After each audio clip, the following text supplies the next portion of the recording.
the Ghanaian national, Nana Kwabena Amoah, now serving an 86-month jail term in the U.S. Does this development raise broader questions about celebrity accountability and the tracing of illicit wealth? Also on the table this morning, the special prosecutor has put forward a bold proposal, a dedicated chapter in Ghana's constitution to combat corruption. This new chapter would provide clear constitutional definition of corruption and mandate robust anti-corruption measures in both the public and private sectors. But will this initiative be a game changer or merely add another layer of bureaucracy? In agriculture, despite the 64% hike in cocoa producer prices, farmers remain dissatisfied, threatening to smuggle beans to neighboring countries in search of better offers. What's driving their discontent? What implications does this have for Ghana's cocoa industry? Then we'll finish off with the Ghana Tertiary Education Commission, the JTEC, who have launched a crackdown on fake academic titles and accredited institutions, which has sparked the national debate. The problem is deep-seated, with many individuals acquiring and parading honorarium or honorary doctorate degrees and fraudulent academic certificates from questionable institutions. This and many more we'll discuss this morning. As usual, it's an early morning, and this morning we are on Current Agenda, your weekend companion. Let's get started and let's dig into these issues and discuss with you the minds of what pertains. Current Agenda comes to us proudly sponsored by Bank of Africa. Bank of Africa understands that we all need some financial quick fix every now and then. Whether it is school fees, replacing that old refrigerator, or fixing the car engine to get back on the road. The Bank of Africa Quick Fix Loan Package was made with you in mind. Seize the opportunity and let your tough times make way for that soft life that you've been dreaming about. Visit any Bank of Africa branch near you today and enjoy your unbeatable low interest rate, flexible terms, and straightforward application process. Call the Bank of Africa on 0302 429 333 or 0302 246 690, or chat with Fafa. For more information, you can also check them on their website and be advised that terms and conditions apply. Bank of Africa, as strong as a group, as close as a partner. We'll be right back. Brought to you by Bank of Africa, the African bank with global reach. Bank of Africa, as strong as a group, as close as a partner.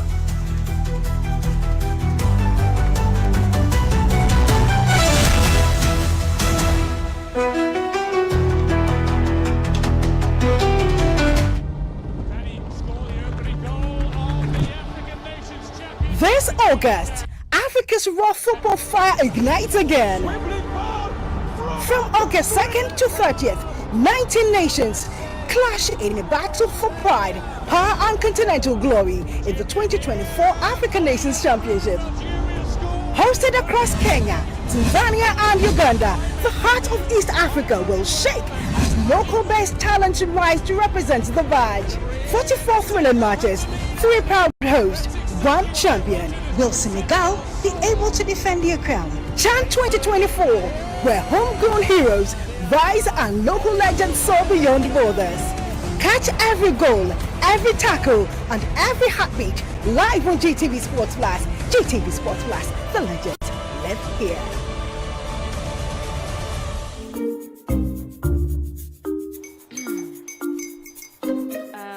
Kwame and his uncle are almost here. Wait a minute. This one too, your friend Kwame. Wait, Kwame. As in the same Kwame again? Yes, mommy. I'm the second coming. Into all this tension just to reintroduce that broke boy from Kaswa. Why would you deceive the family like this again? Now I understand the whole delay. Trotro from Kaswati. Why wouldn't he be late? Or being late, of course.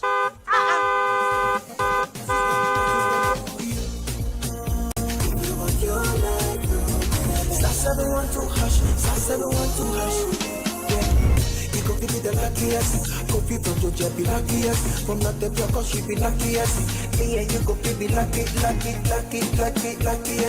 No matter why you're lucky. Everybody go be the luckiest. That Kwame! Send your God up boom. If you put it with so would the coming of the son of man be. Is that his car?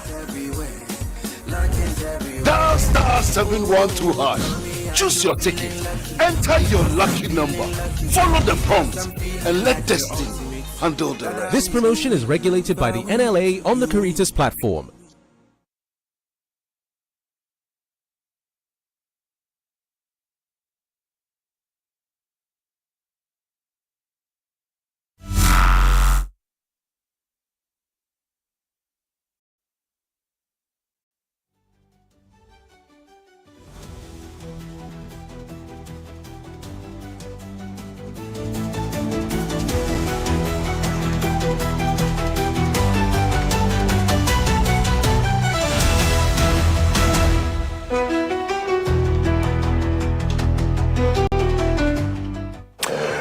Welcome back, viewers. This is Current Agenda, your authoritative news analysis show, your Saturday morning delight. This morning, we have in studio Kofi Kapito. Kofi is the Chief Executive Officer for the Consumer Protection Agency. Kofi, good morning. Monday. I hope you're good. Divine Selections actually reached me, so nice. I'm good. And I say good morning to the viewers or the listeners. Right. We also have Dr. Ramsey Inusa. He's a senior communicator with the Movement for Change. Inusa, good morning. Good morning, my brother. I hope you're good. Well, I am not good. I think that over the years, we've been hearing brutality. But today, I am part of the Association of the Victims of Police Brutality. I'm an associate member now of the Association of... How is that possible? I didn't know that it has an association. Explain. Well... But I see you manage your rights. Yes. How is managed? Yes. My brother, the manner in which our police service conducts their operations and they carry themselves is quite worrying and sickening to any rational person and mind in this country. We believe that, and we all know, that nobody is above the law. On Thursday, around 5:30 p.m., something happened, and in my neighborhood in Abelempe, and on my street, anybody that knows me knows that I have a good relationship with the community, and I'm also an opinion leader in my community. I have a watchdog, and it's the people that watch over me, not even the police or whatsoever. And so I got a distress call that there were some suspected armed robbers in a pickup vehicle moving around. And at a particular point in time, they parked behind my vehicle, which was parked outside my property. So I quickly rushed outside to ascertain the facts as to what was really happening. I was told that these suspected or alleged to be armed robbers were in a pickup. So I took the corner of my street and I realized that pickup was parked there. So I gathered the courage. I approached them to, check the car and see if indeed their description matches what the people are alleging. So I introduced myself as Dr. Inusa, a resident of Abelempe, and if I can be of help to them. My brother, before I realized, the driver in the pickup said in Chi, "We are Dr. Ntidien for our courses and Fioko." Just like that. Without provocation? Without any provocation. All you did was just ask, introduce myself. And ask if we could be of assistance. And I believe that every citizen of Ghana has the right to ask questions to anybody who is alien to his or her community. And that is what I did. And so when that incident happened, when he abused me verbally in that manner, I walked away from the pickup and I took my phone and I placed a call to one commissioner at the headquarters to tell him about the issue, that in case there is any further escalation or there's any issue whatsoever, they should come to our rescue, or they should call the district commander to send men, if indeed they are armed robbers. My brother, before I realized, these police officers who did not have at this time, you did not know they were police officers. The vehicle had no GP number plates. They were in earrings. Some of them were in earrings, right, and hoodies, and with long beard like your own, a well-kept beard. I mean, yours is well-kept than even theirs. And they beat me. They put me down. They handcuffed me, and they threw me in a pickup. The bucket. Yes, like a tuber of yam. And my security guard, also seeing the incident, also rushed to de-escalate, and they also beat him to pulp. And that is why today I am in this bandage. And I am calling on the IGP. I met him yesterday. So at what point, because at this point, at what point did you know they are the police? Because so far you've not said anything that indicated that they are the police. So they put us in a pickup and they took us to the Achimota police station. Okay. And then... So when you say us, you mean? I and my security guard. Okay. Because that was what they did. They arrested the two of us. They took us to the Achimota police station. And then they identified themselves as police officers. And that they claim they are from the PID. So the only time they identified themselves to you was when they got to the when you got to the Achimota police station. And funny enough, I was told by the investigator that these officers were sent by the CID boss to arrest Ralph Williams, who is a suspect in a case of an assault on a nurse in Rich Hospital. Now, Over Capital is here. He knows me very well. You don't look like Ralph. I don't look like Ralph. In any way. And I can take off my hat to see if I have a rasta too. I mean, you said you identified yourself as Dr. Inusa. Yes. And this is the video of I think incident. Yes. Viewers, we have a video showing the neighborhood. It might not show the exact, but it shows the neighborhood. Is this video before or after? It was during the... So it was in broad daylight? Broad daylight, like this. Wow. So you see 1, 2, 3 cars.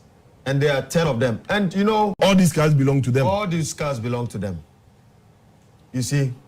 Look at... So when did this... Because I see a car with police there. So when did that car come? So the police car came from behind. After. I didn't even see a police car on the street. And if the producer will show you another picture of them, they came from behind the streets. Nothing shows that they were police officers. Because the earlier picture you showed me has that other pickup parked there, which does not have any... Can show you that picture as well. And if you look at that picture, you realize that one of the guys had an earring. And so nothing showed that these guys were officers. I do not look like Ralph. I'm not associated with Ralph. And indeed, if they came for Ralph, they had failed in their operation because they had shown some form of suspicion to the residents around. Yes, already you would have had a tip-off. You have blown cover. Because they were moving around the street, and that blew their cover. And so this begs the question how people are recruited into our police service. Which skill the police service looks at before they recruit people. How their training is being done.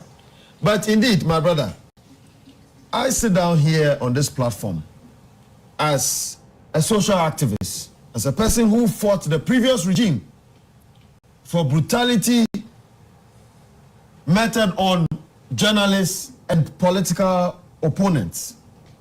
We've seen the case with Hobson Adoye, we've seen the case with Manasseh Azuri and the rest. And we have fought the SWR government for police brutality and excesses. We've seen the case with the usage of vigilante groups, right? We've seen the case against Sam George. Today it is me. If this is the reset agenda President Mahama is talking about, then I am sorry. I am calling on the president and the vice president, who is the chairman or the chairperson of the police council, to take action. I have spoken to the director for Amnesty International. I am going to launch a criminal and civil case against the Ghana Police Service. And hopefully the proceeds that will come out of that, I am going to use to advocate and fight against police brutality in this country. And my brother, you see, these police officers, and I would make sure I get their names and their pictures. And if the producer can show the picture, you will see one of them.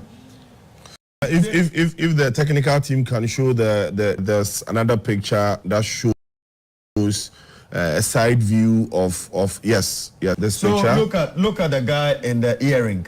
This was a pickup. He rather looks like Ralph. He looks like Ralph, actually. Look at the pickup.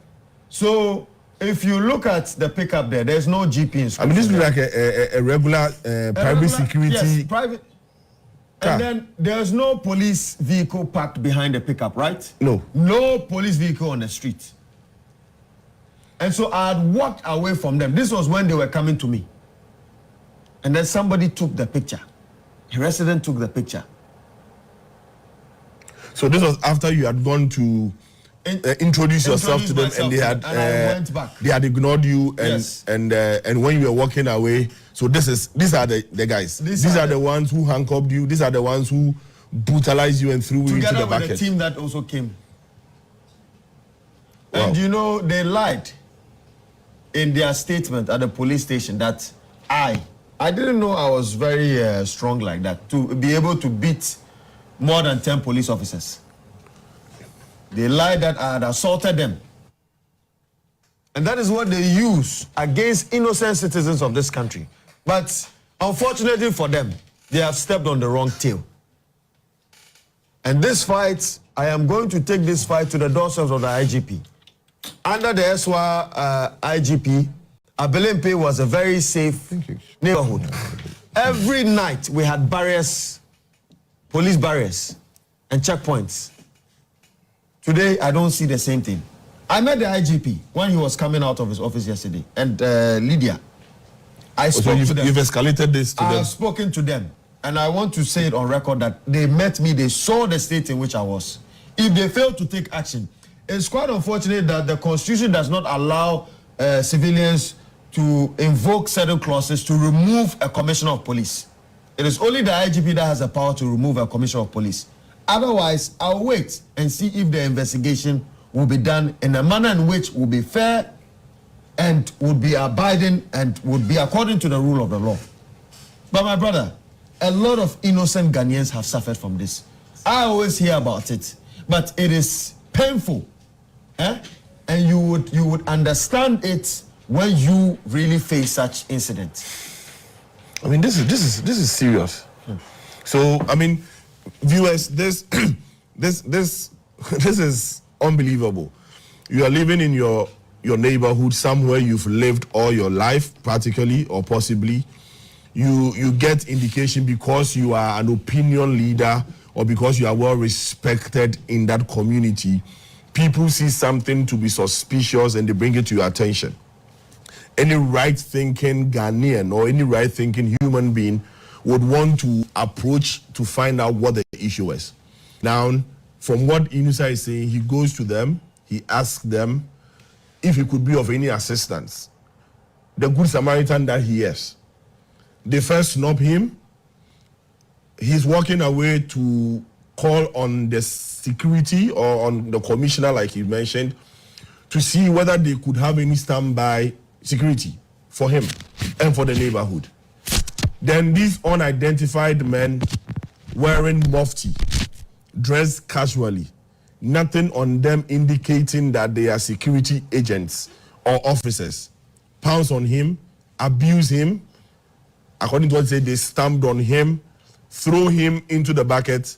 His security guard, who sees that his boss is being brutalized, comes to his aid. He's also added on, beaten, and he only gets to know that they are the police when they send them to the police station. I mean, this is unbelievable. And this is not what it is that we expect of our security companies, of our national security architecture, of the police service. That's not what we expect. Our expectation is that you are supposed to protect us. You are supposed to be intelligent officers.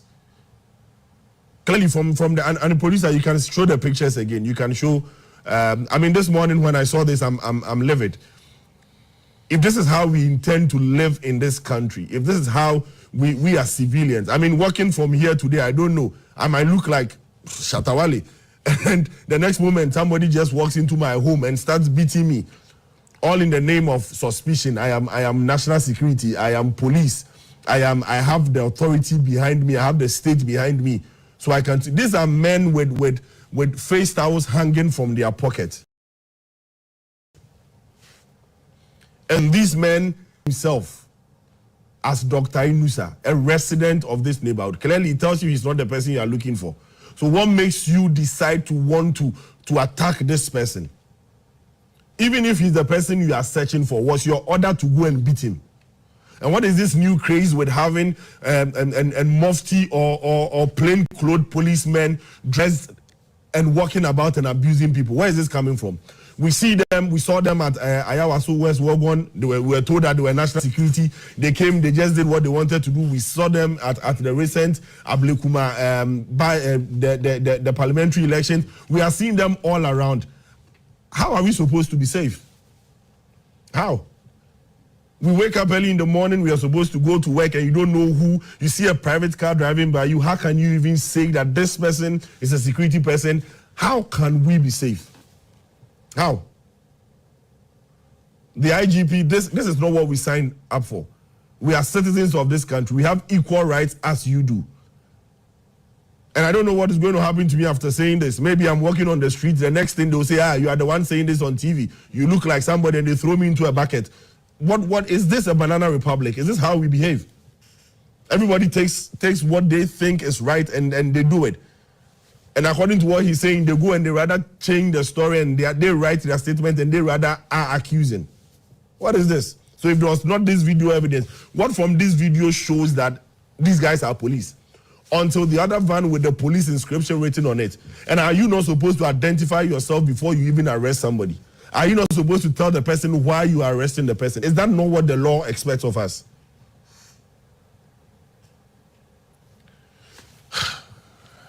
Kofi, I mean, this and when you saw him this morning, I know you yourself, you were asking what's happening. Yes. But you see, I mean, this is consumer protection. You see, let me tell you what. And I'm trying to hold my words this morning. He's a friend of mine. And I've known him. He doesn't look vicious. He's not bad as you. Machoed that somebody should be afraid of. But you see, we've been doing things wrongly for the longest time as a country. That is the bane. And my brother here is a lawyer. Yeah. And sometimes I blame lawyers of Ghana. You know why? Tell me. Because any other jurisdiction, lawyers would even approach him. Have you seen when they do police abuse in America, there's a lawyer who comes and then he takes the case and it's all pro bono, yeah. Yeah, you know what I'm saying? Yeah. Ghana, the first is the police officer. I don't mind the way they are dressed because they might be undercover or they are undercover. But once you intend to make this is a weak undercover. No. If people could even tell and call that they are suspicious people. No. This thing happened after whether they changed, which shouldn't have happened. All they had to do was to say, oh, show their badge. You show an ID card that I am a police officer. There's my ID card. Okay. And we've been told by the police service. And sometimes I ask, this police that they say the vice president is always the one who is it the Police chair, council. The council, the chair. police council, and blah blah blah. You see, Ghana, we don't put civilians in institutions that are supposed to protect civilians. Yeah. PIPs, you see PIPs. Ask them if there's any regular civilian in it, because you know the reason why they have the judiciary, American court when they have jury. The jury. The reason they have the jury is you are supposed to put yourself. What if it was me? That's why they have jury. Look, this recent committee that the Minister for Health is trying to put together, I was hoping there would be a patient in there. In there. I mean, when I heard it, I laughed. Or an organization like my organization who represents patients. We are jokers in this country. I mean, how do you form a committee? Because the civilians don't care. How do you form a committee and put the people civilians don't care. Who one person is accusing the one who represents the staff, the HR, the one who represents the doctors, the one who represents the nurse. It's against the principle of natural justice, the lawyers will say.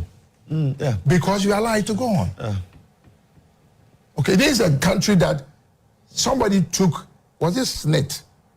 Snit was doing something, what's his name? Oh, he used to be the spokesperson for President Kufuor. Frank Ejiofor. No, they're not now. Awuni took Snit to court. I've forgotten the issue. Yes. Then they said the court to a Ghanaian citizen, they told him that he doesn't have locus. He doesn't have locus because Jesus Christ. He doesn't have direct. Jesus Christ. But you are telling me I can do citizens arrest. So then what locus do I have to go and arrest somebody? Anyway, you know, let me just introduce Mr. Afua. So viewers, we have in studio with us a member of the MPP legal team, Enoch Afua. Good morning. Good morning, Kojo. I hope you're good.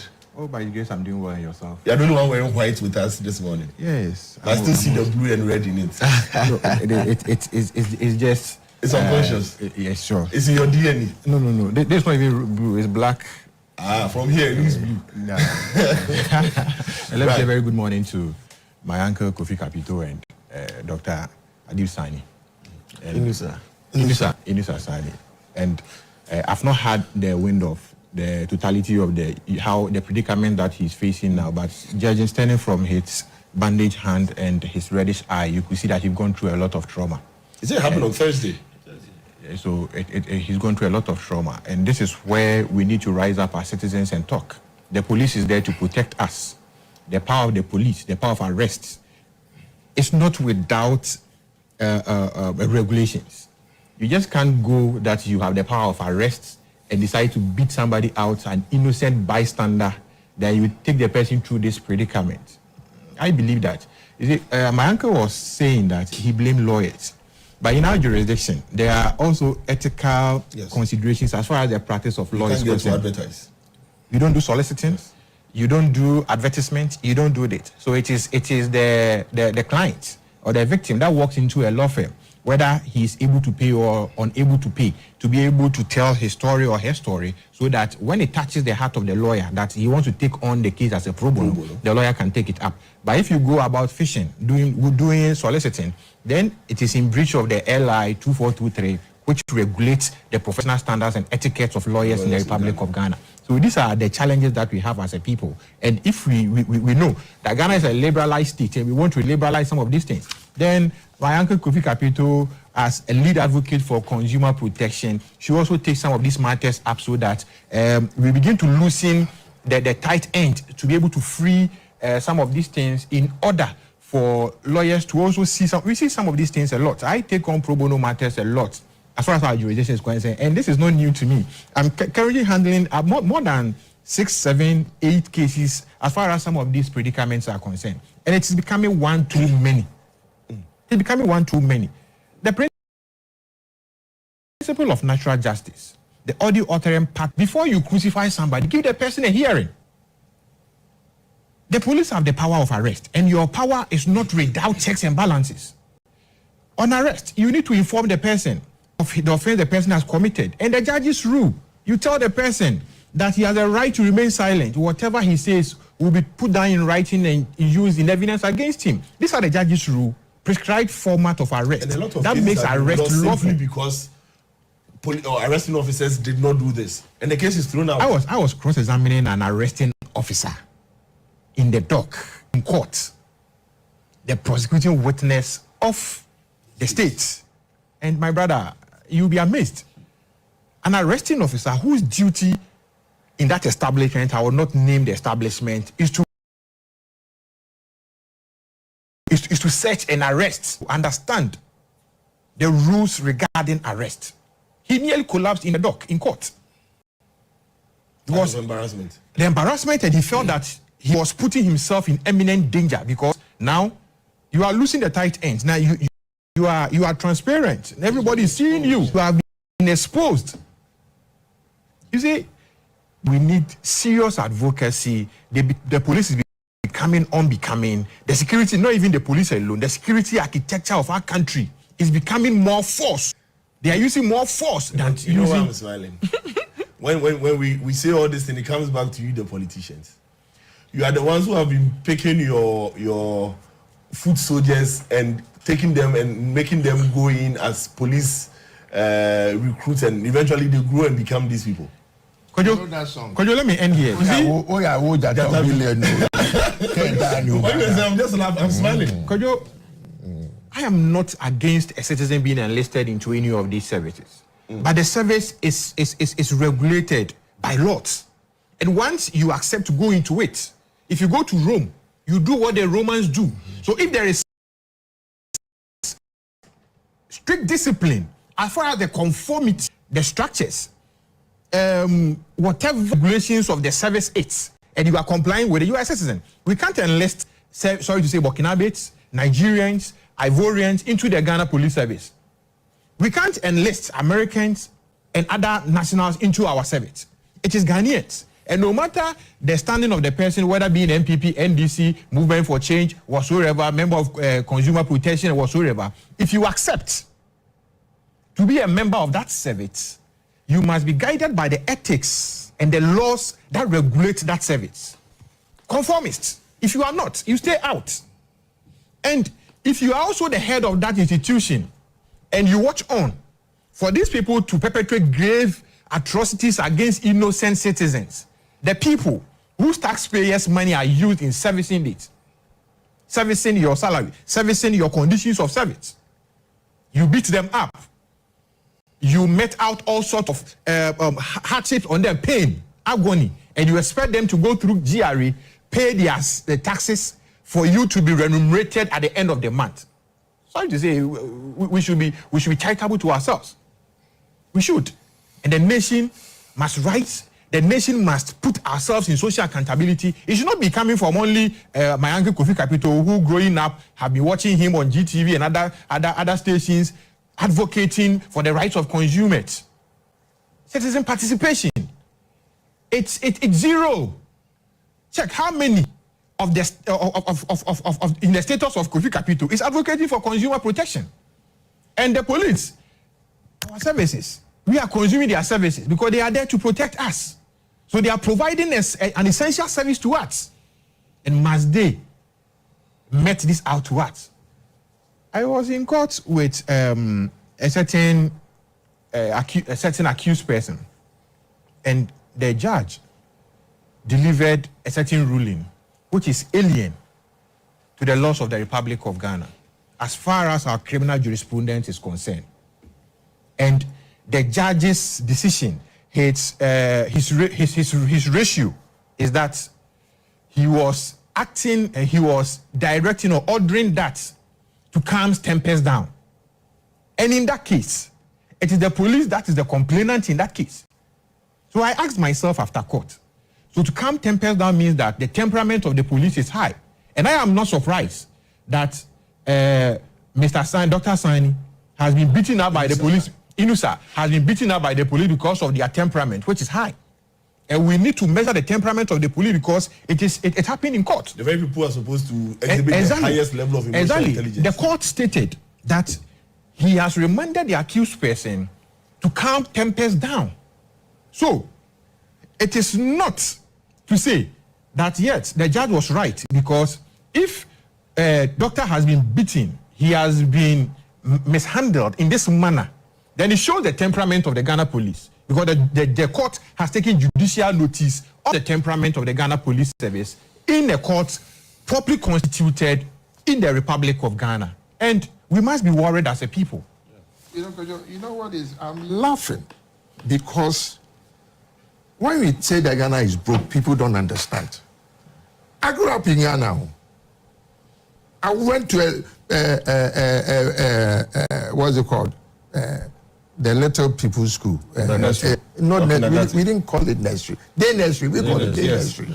Yes. Okay, all the way through. And Ghana didn't used to be like this. I'm telling you, even though we've had some military interventions and stuff, okay, the question is, we chose to be democratic since the 1992 Constitution. And looks like when the people get the power, the people that are voted in get the power, they don't respect the people anymore. Yeah. Because, look, this is the Constitution of Ghana. He has a book here.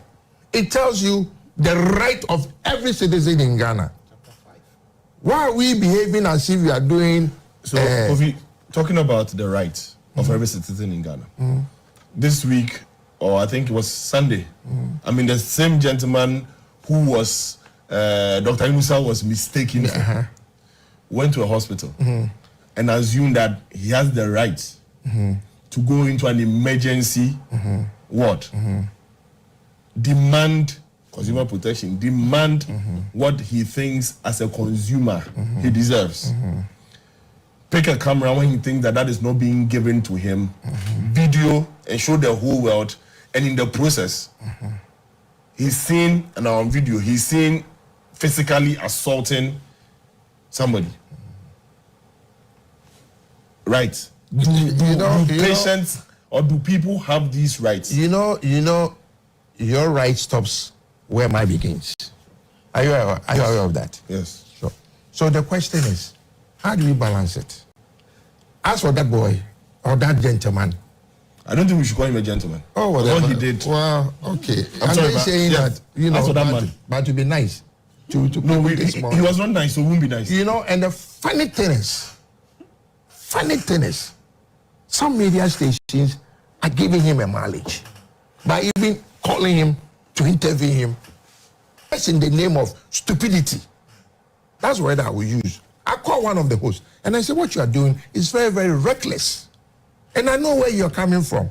Look, let me tell people, me, and I don't care. Because one, I'm a Ghanaian. Two, I'm entitled to belong to any organization if I choose to. And I'm also entitled to leave that organization if I choose to. Okay? So nobody is more Ghanaian than me. This thing that you speak the truth, you'll be labeled under a regime. And that same regime that will label you, when they are in opposition and you are saying the same thing, they are the people who come on your side because now it favors them. Look, there's a police officer who spoke the truth for the first time. He did, I think, some conference and he said that we are recruiting MPP and NDC police. That man, when we found out, he was even tied to that Woman Voice group. Was it where Democracy Hub? The Democracy Hub. No. That trans voter something. Yeah, what's his name? Dr. Agozo. He spoke the truth, a police officer. The system went after him. They say, when him, Obomosechi, Ofri so the catch say, den cheme wua, enye na chinye. So the man himself is not just a sergeant, an officer, comes out and tells the truth and the wrong in the police. Then people get angry. Dr. Kumbo said something. He said we should stop pushing people through protocol to medical school. Because if you push a protocol person to medical school, and if you are sick, you get a protocol doctor. You know, this is what we do in Ghana. Look, I don't mind the political party saying that we have some men, so we want to put them into the security system. They should be trained, gone through. The police should also make sure that this person is qualified to be a police officer. Gone were the days that there was even a height for even accepting a police officer, or even a weight. Your weight is even considered. You know, we do things to ourselves as Ghanaians, all in the name of political party, not in the name of Ghana. Why have you stopped being Ghanaians and become party people? Why have you stopped being Ghanaians and become party people? You know, this rich hospital thing is so pathetic, ridiculous, you know, stupid, that this gentleman is allowed to walk around now. He should be arrested. And I think the police is looking for him because he's hidden. No wonder they went. What, man? This man, where is it? You see, let me tell you what. They are able to arrest TikTokers. Let me tell you what. From their bases. What even annoys me was when he was telling the reason why he went to the rich hospital. You know, on the N1, coming closer to Tetekwashi, that place. The roundabout. The roundabout. Where the shop right is. Yes. Okay. Yeah, that's Tetekwashi. That's Tetekwashi. There's a side street. Yes. And that thing, the Ghana police should clamp down on it. These motorbikers come and display reckless riding. And there is spectators. And sometimes we even want to see a young boy doing rollerblade in Ghana. I laugh. Because rollerblade is not meant for Ghana on our streets. Here, 911 doesn't work. You know, people don't understand. So if you, and this is what you see boys raising their motorbikes and everything. Look, indiscipline. Ghana is becoming an indisciplined nation. Honestly, it's becoming very, very indisciplined. And I think we should look at it, make sure that law and order. Do you know we changed the police, Ghana Police Force to Ghana Police Service? Because they're supposed to serve the people and respect the people so that the people too should respect them. The fact that you are a Ghanaian, especially the people at the top, that the policeman is doing his job, and you ask him, do you know who I am?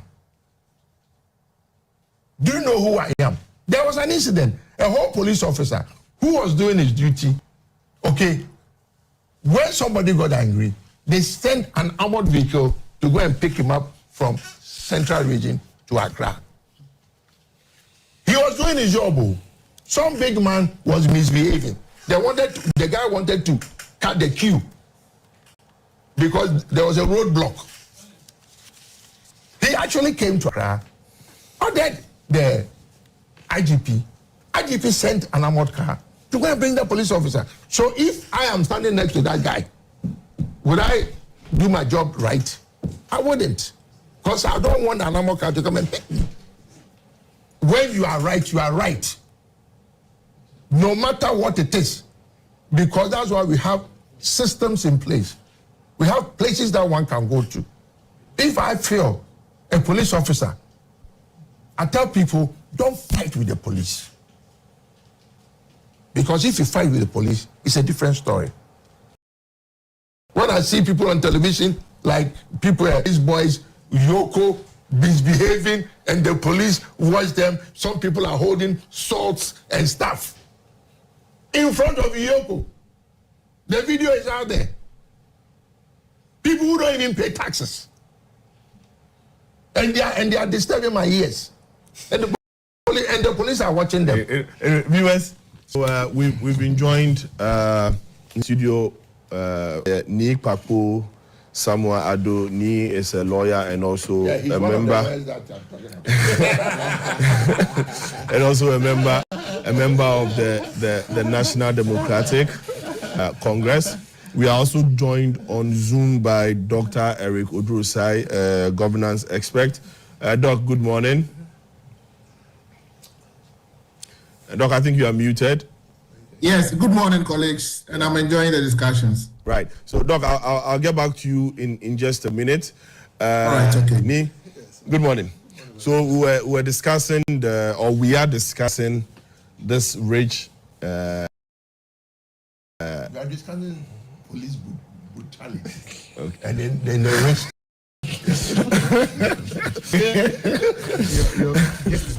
My guest wants to change my topic from my other profession is also a host. I think I have to tell my producer that two things. I have a rival and a co-host. You know, normally the host sits in the middle. Yeah, so you are the chair of this discussion. But Ni, yes. I mean, I'm sure you've definitely heard of this Ridge incident. Right. As a lawyer, I would want to find out from you: do citizens or individuals have the right, or are they permitted to walk into spaces like the hospitals and start just videoing without permission, just because they feel nobody will believe them, or they feel when they put their information out there, then they have a better case? Well, we are in a new era of citizen journalism, and I think that the National Media Commission and our learned professors of journalism, we probably need a policy on, these days when you go to any program, you see they are called bloggers, They're a new breed of journalists who, do I call them journalists? They are citizens. These are the freelancers before now. Yes. Now, in the South is even the regular party people. Yeah. Also, so now when I go to a party, I don't dance anymore. Exactly. I like dancing. Before you could say Jack, somebody calls you, why were you dancing at that party? Exactly. It's a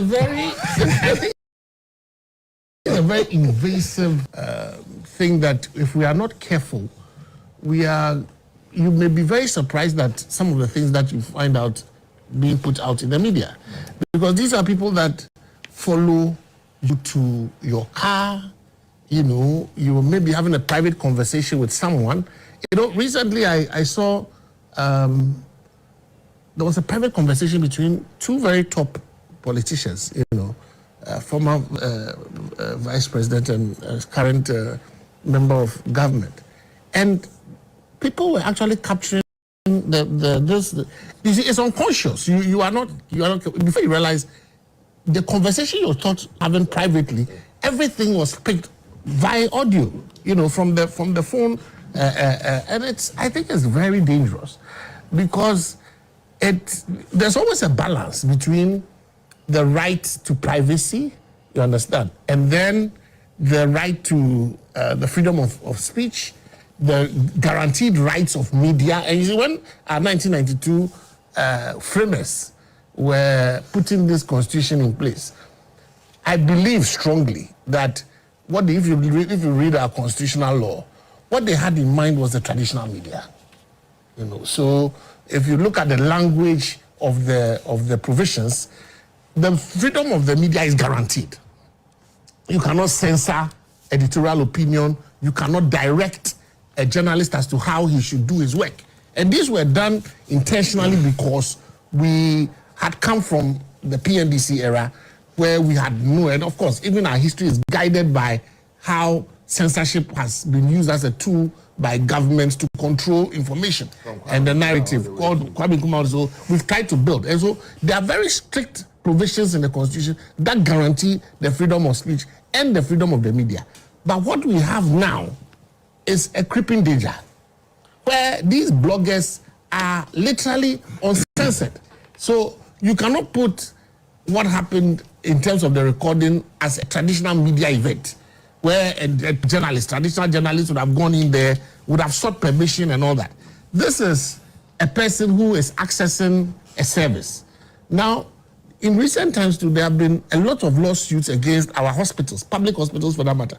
And the Minister of Health has alluded to that we are literally paying about 10 million cedis every year in negligence suits. So there is the need for, of course, if you want to be able to be successful in negligence action, the better the evidence you have, the more successful or the high likelihood of success of your suit.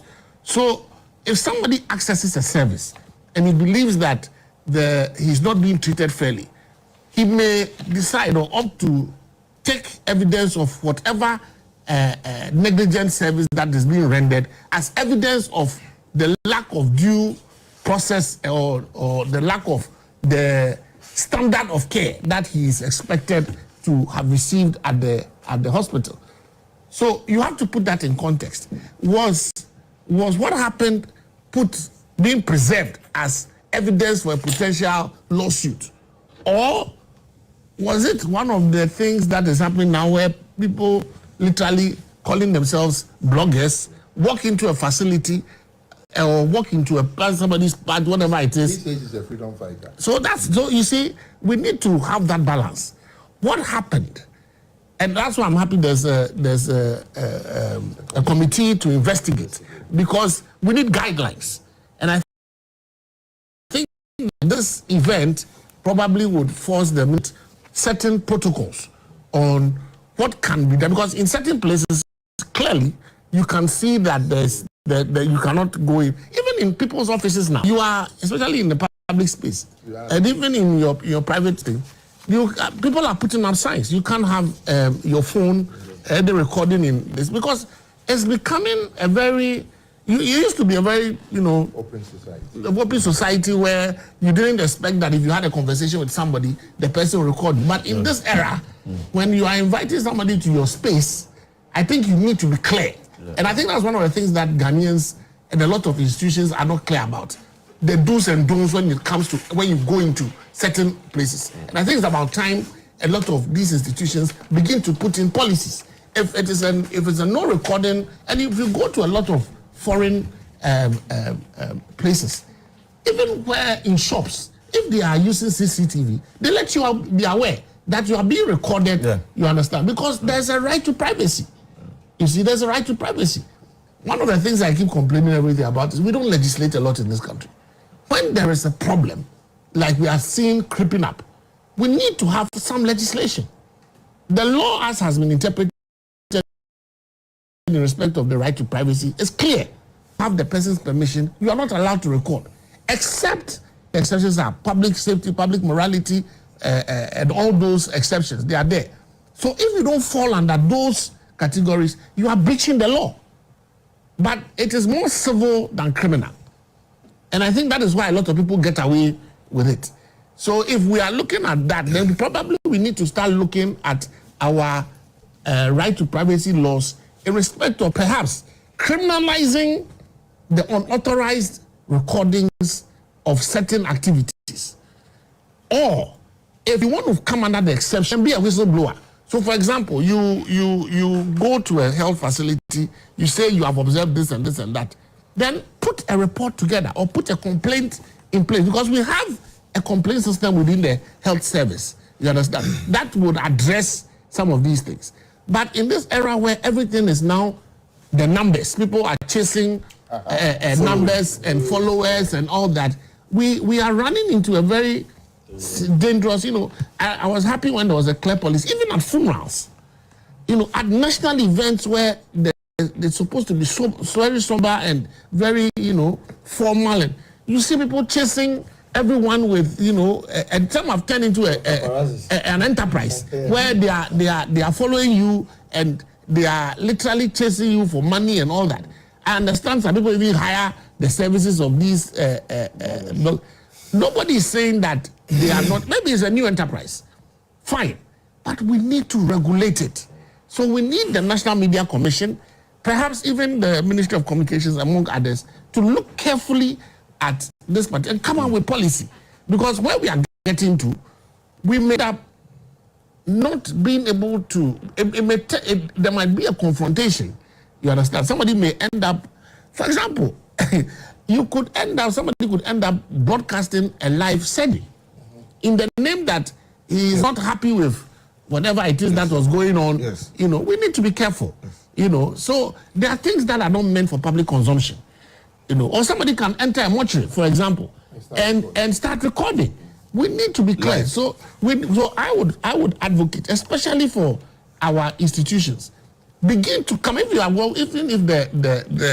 even if we are all waiting for a national policy, most institutions have a duty to let people understand the do's and don'ts when it comes to issues of recordings in your institutions, so that if everybody enters your reception and the rules are there, no recording in this place. Because if you go to the airport, for example, it's clear where you can record and where you cannot record. If you enter into embassies, for example, at a certain point you cannot even have access to your phones.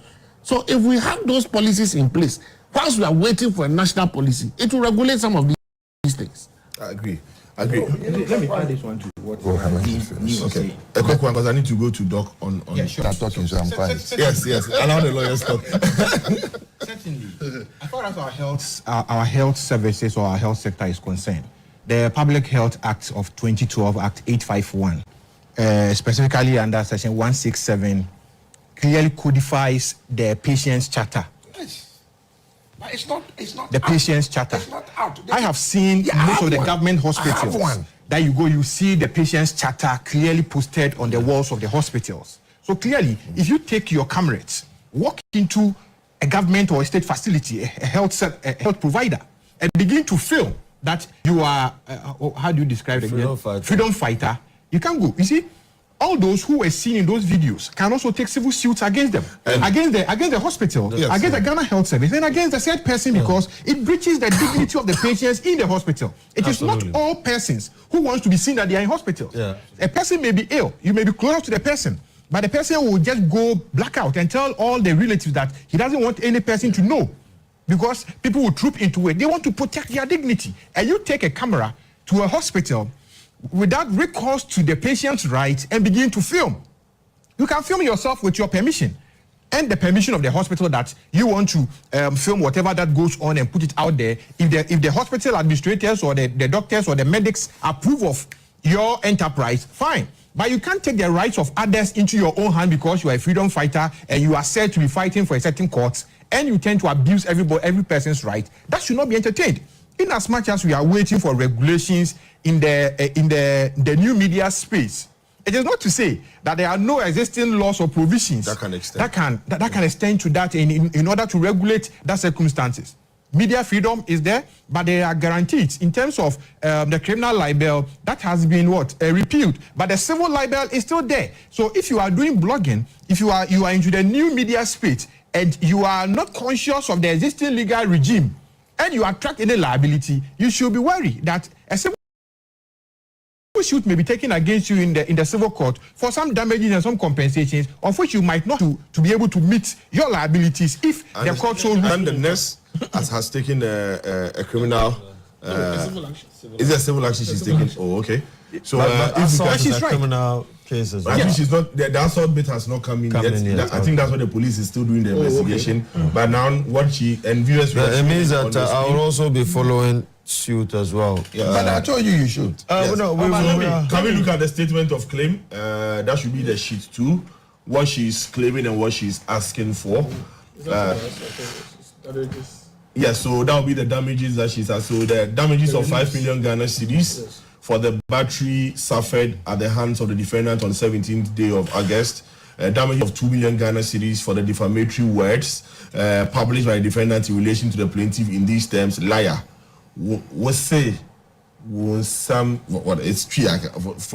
Forgive me. An order directing the defendant to publish a full unqualified apology and retraction of the said defamatory words in the same medium and with the same prominence as the original publication. Perpetual injunction restraining the defendant from publishing any further defamatory matter in relation to the plaintiff. Perpetual injunction restraining the defendant from coming anywhere within 50 meters radius of the plaintiff. Cost including legal fees, and that's where Nipapo and Afwaka come in. And any other reliefs court may deem fit. Now we have a video also by the minister when this happened. My team, if we can show the video of the minister, after that we would go to Dr. Side and we come back in studio. So can we have the video of the minister? Negligence. Anytime I hear that, I cringe. We spend not less than, even in some cases, one facility, not less than 10 million Ghana cedis on medical negligence. Maybe you don't know. As a country, we don't have the money to buy the equipment, but we are spending so much. As I speak to you now, on my table within this week, at 3, that Attorney General is waiting to me to provide responses. Medical negligence. So it's a major issue that we are doing. Let me at this point reiterate to the whole country that irrespective of the level of provocation at any health facility in this country, nobody, irrespective of your status in society, absolutely nobody has the right to attack any health professional in this country. That is the gravamen of the issue. No diversionary tactics about handshaking. That is what we must concentrate on. To send a clear signal that our health professionals working at the various health facilities are safe. It's unlawful to attack a health professional. And so the best you can do is to lodge a complaint. And that brings me to the client service. So this is what we are doing. We have some numbers available where if people feel dissatisfied, you can then call. The fact that you have called to lodge a complaint doesn't mean that you are right. We will look into the matter and then appropriate. Okay, so I mean, we heard the minister. Doc, to you, this authority or this self-belief for individuals wanting to do this, like Kofi Kapito said, this used not to be the way. Like Nipako mentioned, there's new media wave. But I am beginning to think those of us or senior people or people in leadership are leading the way. I mean, we've seen ministers go to some of these institutions with camera and are instructing those in authority live on TV and questioning why machines are not working in the full glare of the public. Are these not what is equipping or making these people feel that, I mean, if the minister or if the CEO can do this, I cannot equally do this? Doc. Thank you very much. And let me say good morning to our viewers, listeners, and then colleagues in the studio. You see, what I would say is that we have enough laws and policies to deal with the issues. As a country, our problem has always been implementation. And I'm happy the lady has taken the matter to court. Let's see how the court pronounces on the matter. And I would expect the court to even come up with consequential orders that can help us deal with this issue. No one can say that because a minister or a high government official is doing something that is not right, they would also have to continue to do the same. Our society is gradually becoming a society that does not crack the whip. And I think it is about time we enforce our laws. And I like what Mr. Afuaka and then my colleague Nick Bakbu was saying. Look, every citizen have their right, the right to privacy. Even there are health service protocols that needs to be enforced. If you go to, it is not only hospitals, all other public institutions, there are protocols that needs to be observed and they're respected. This gentleman went there, did what he wants to do, and then he's been left off the hook, or the police said they are investigating. I think it's about time we crack the whip. That has always been our challenge. We have enough laws, we have enough policies to deal with the issues. Citizens Charter, Awaka mentioned it. It is in our law. There are areas you can go, there are areas you cannot go, there are areas you cannot go with your cameras. But I think our society is gradually becoming a society that does not implement its own laws. And when it suits us, we apply it. Where it doesn't suit us, we decide not to apply it. I think it's about time we go all out. These things violence must not be encouraged. By this time, this gentleman should have been behind bars. By this time, the investigations would have progressed steadily, and the Ministry of Health, government, and everybody should have taken action. Yes, the press conference is okay, but beyond the press conference, what are we doing? And this is only Rich Hospital. Nobody knows what is happening in other hospitals. So I think that, look, we shouldn't even wait for a national or a national policy. Yes, there is new media, but new media has regulatory systems. We have the National Media Commission, as Papo mentioned.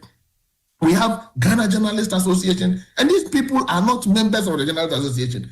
You see, so I think that some institutions, some persons are not cracking the whip enough. Ghana Health Service must wake up. Ministry of Health must wake up. If they think that they are a health service institution, the charters, the front desk, the PROs are not working, they should work. Like my colleagues were saying, wherever you go to, if you can stream live, they will indicate it. If you can take photographs, they will indicate it. If you are not supposed to go beyond a certain meters, they will indicate it. If you go beyond a certain meters, what are the enforcement mechanisms? At the hospital level, what are the security measures in place to ensure that these things can be enforced? I think that the security systems and even enforcement mechanisms at the hospital level is also weak. And same applies to other government institutions. So I think the issue we should be talking about now is how do we step up enforcement of our laws and policies relating to these issues? Because the fact that you have a right under the Constitution to be citizen vigilante doesn't mean you should go all out and infringe on right to the extent of even assaulting somebody. You can't do that. That is criminal.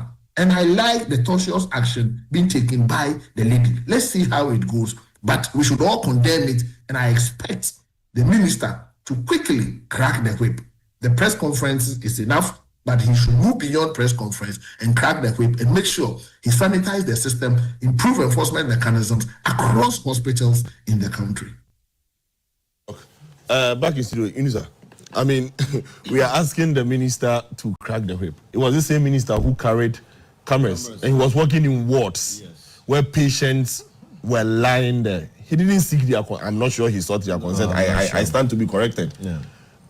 And he's the same person. Now, even in this video, I saw a clear cut of low emotional intelligence where I saw him hugging this person. He's giving a lot of explanations and reasons, but you are in leadership.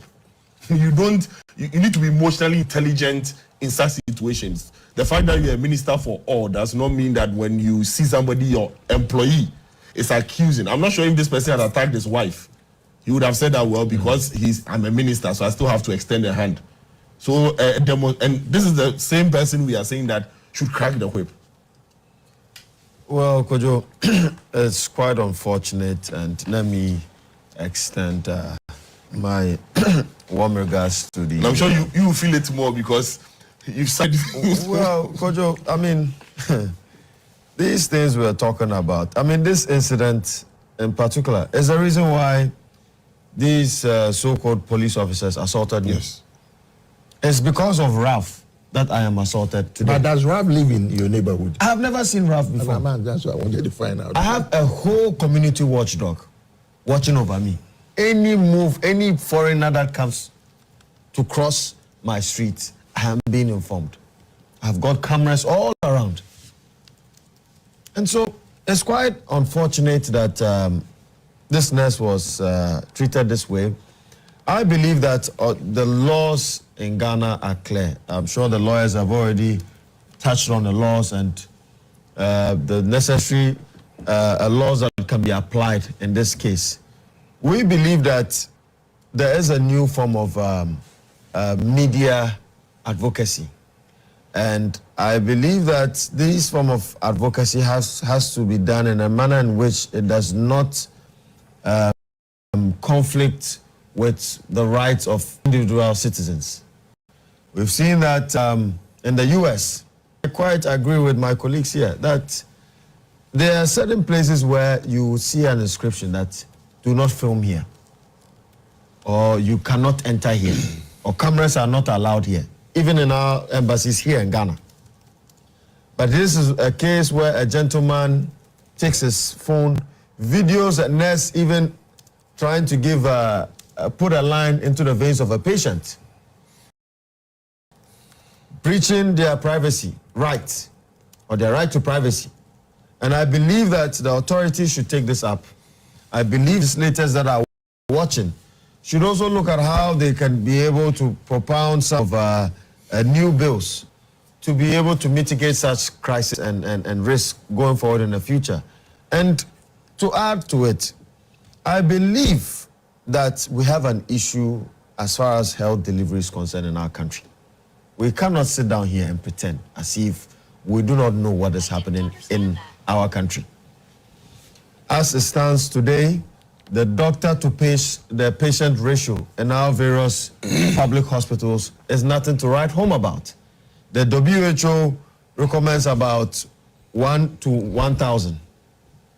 But in Ghana, we have about 5,000 patients to one doctor. They're overwhelmed.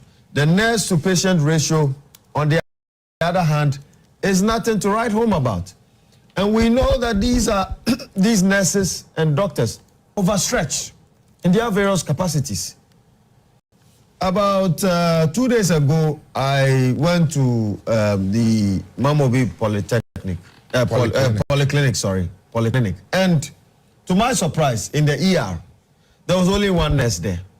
And there were about 20 patients that needed some form of medical attention.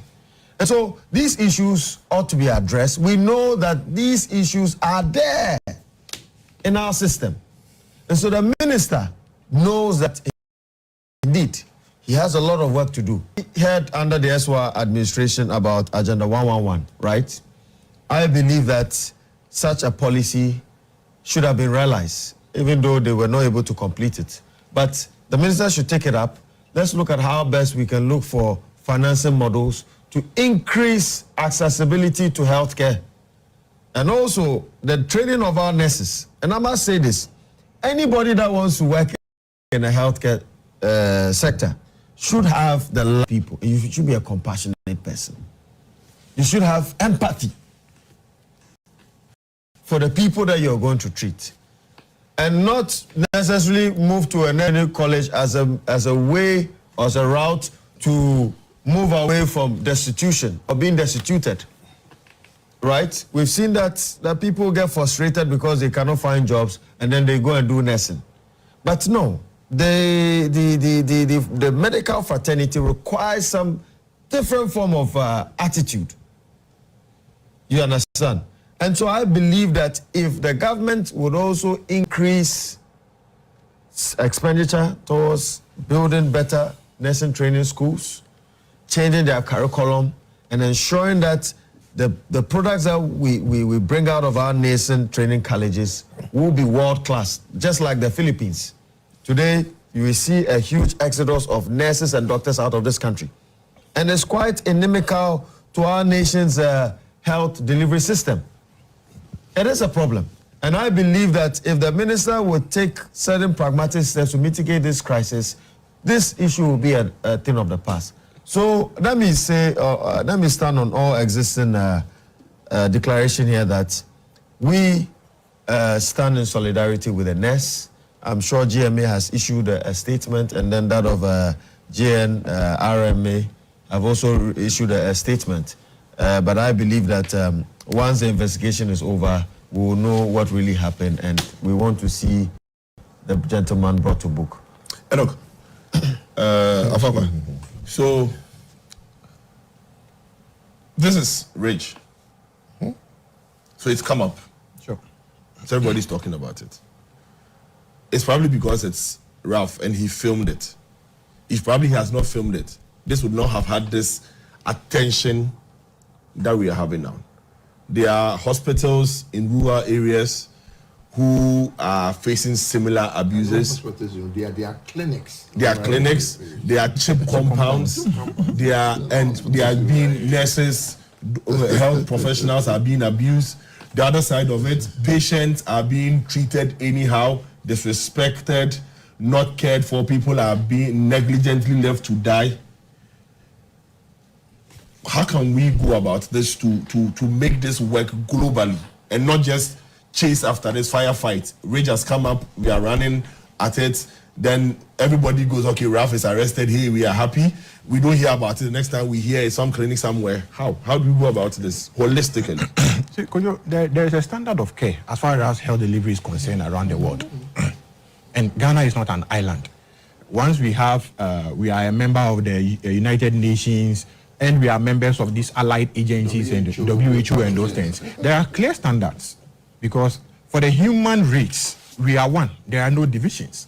So the human race in America, the human race in Europe, the human race in Africa, in Asia, we are the same. So as far as standard of care is concerned, there is no different measures as to same. And that we ought to approach that in that light as far as our country is concerned. We are fortunate to be in Accra and seeing some of these first-class hospitals, even to our acceptance that they are first-class hospitals. But still, people need life and people travel outside the country to access better healthcare facilities outside the jurisdiction of our country. It shows that as far as our first-class facilities are even concerned, there are better facilities out there with better infrastructure that can attend to the need of patients better in terms of healthcare delivery. And this is where we must be inching up as a nation. This happened in Rage. And because Rage is in Accra, and because of how the new media has been able to disseminate this information, we are now having an opportunity to discuss this here.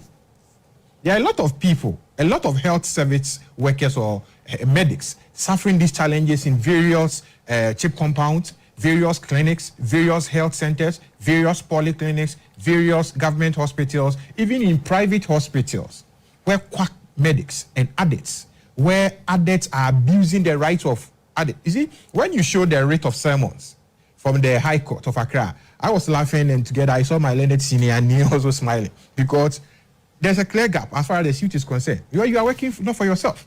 You washed down from Hope, boarded your vehicle, went to the hospital with the view that your employer will protect you. So in terms of the duty of care, your employer within the hours of your service has a duty of care towards you. And that's the breach of duty of your employer to allow a third party coming from outside to come and attack you there. You can't sue without recourse to your employer, without bringing your employer in as a defendant in that matter, to be able to show cause why some such charges should not be meted against your employer. The plaintiff has a choice. He has a choice. but the first choice of the plaintiff ought to have been his employer or her employer. Ideally. That's advice. Again, the plaintiff could have chosen to. Yes. So again, that's the patient's right. That's a different course of action. Exactly. That's her right to chart that part or not. Yes. But you see, if we begin to do this, we will develop our jurisprudence, and that policy makers and policy implementers will be wary of the policies that we have, and will be able to ensure that due diligence is accorded the policies of states that they have been entrusted in their care to be able to manage and ensure that it works to the satisfaction of the people of this republic. We have seen the beautiful Patients Charter or the Citizens Charter of the Ghana Health Service, which has been codified under Section 167 of the Public Health Act of 2012, Act 851. What has been the implementation mechanism as far as the Patients Charter is concerned? It goes to the effect that we have a right, we also have a responsibility. The medics or the health professionals who are also offering their services also have their rights, they also have their responsibilities towards us. And that we are to work together to ensure that we attain the desirable outcome that we are all ensuring to take. Kojo, once we are also saying that we need to improve upon our infrastructure, we need to ensure that the policy of state works to the satisfaction of the citizens. We must also be conformist, that citizens must also conform to the existing policies to also ensure that we have a win-win situation as far as the desirable outcome that we are all looking for is concerned. Trust me, we are a fledgling democracy. We don't have the resources, a lot of resources at our disposal, but the little ones that we have, our maintenance culture and other things, we must ensure that the facilities that we have, we protect that, we maintain that to the standards as we all deserve to enjoy. You can visit a health facility and you see that even, sorry to say, there are some dents on the, how do you call it, the patient's beds and those kind of things. Are there not cleaners there? Even common painting of these metals, metal rails and those things, you could see clear rust and those things. And you expect people to live in dignity within those wards? Clearly, some wards, sorry to say, are like police cells. They are like the prison cells. Some wards where patients are taking delivery of healthcare services are like a police cell or a prison cell. Must that be so? We must move from the era in which we are in and move swiftly in terms of modernity, that now we all deserve some outcome. How much is a bucket of paint? The Ministry of Health can be so innovative to the extent that even if they don't have the resources to be able to be painting these health facilities, we have some companies who have their corporate social responsibilities and other things. We should be working hand in hand with some institutions of state, exactly, so that they can be supporting us in this regard as far as ensuring standards, painting, refurbishment, and those things of our wards and our health hospitals and infrastructures are concerned. Some private persons, my uncle Kofi Capito is here, he can even take a ward and decide that every birthday of hate, he will make sure that he puts that ward to shape. You can even get a company do refurbish your employees. Absolutely, and those kind of things we must reason up as a nation that we can't put all our taxpayers' money into one arena, whilst other aspects or sectors of the Ghanaian economy suffers. By being innovative, we can also make sure that all other sectors of the economy, desirable that we need it, will not suffer at the expense of what? Detriment, maintenance, and those kind of things. You visit these hospitals and it's an eyesore. When you go to Bank Hospital, you see that even when you are sick and you enter Bank Hospital, you enter the facility and you begin to feel okay because of the environment. The environment is all that we have. You pay for the extra premium. Doesn't matter. I took my mom to the Bank Hospital some time back, and the woman was very sick. The moment we entered the hospital, I could see that the woman, her condition has changed. I said, "Ma, you feel okay?" I said, "Yeah, She was feeling okay. The environment is all. And you enter a certain hospital, they will give you better healthcare services. But the environment alone will not even let you feel that the services that has been provided is worthy of emulation. Okay. The environment alone. You know, I'll take your before I go in the break. No, you know, I'm laughing because consumer protection. I'm laughing because I've been fighting this thing for the longest time. Kolebu, a premium hospital, and sometimes I can understand because the traffic that goes to Kolebu and Okomfanoche, if it was even in the most westernized country, it will collapse. So they are doing the best that they can do with whatever that they have. We must also be grateful to them. We must always thank the doctors who have chosen to remain and to serve. They are doing a human job. Absolutely. You know? Absolutely. And to me, people say I'm being harsh or too drastic. I think we should stop sending government officials abroad for medical treatment. That's the reason we should stop sending. Who sends them? They go on their own. No, they don't go on their own. I can prove they don't go on their own. Okay? The Speaker of the House right now, do you know how many times he goes outside for medical treatment? Who pays for it? There are so many people. The reason why they don't care, there's a song called They Don't Care About Us, is because we've allowed them to disrespect us. There's no way that any government official should be sent outside on the taxpayer's bill to go and do medicals. If he needs to die, as we are dying, he should die here. Why? Because they would then look at themselves and do it better so that it would to benefit all of us. Joe Biden, the former president of the United States, his nickname was Amtrak Joe. Amtrak Joe meaning that the train that goes around in America is called Amtrak. And he was coming from Delaware. Joe Biden could not live at two places, Washington and Delaware. So every Friday, he boards Amtrak, goes to Delaware. Monday, he comes back. So if Joe Biden is riding Amtrak, and Amtrak is not on time, and Amtrak is not clean, as a congressman, he will make sure that budget is provided for them. You have MPs, you have ministers who on their own cannot even buy a tico. He's giving Land Cruisers. And you say why your roads are bad? Because he has a Land Cruiser. There's no way that we should do that. And you see, Ghanaians, we and sometimes you can't blame Ghanaians. They complain that nobody's minding them. So we all become timid. But I think that one of the times when the whole world realized that you don't have anyone but your own was COVID.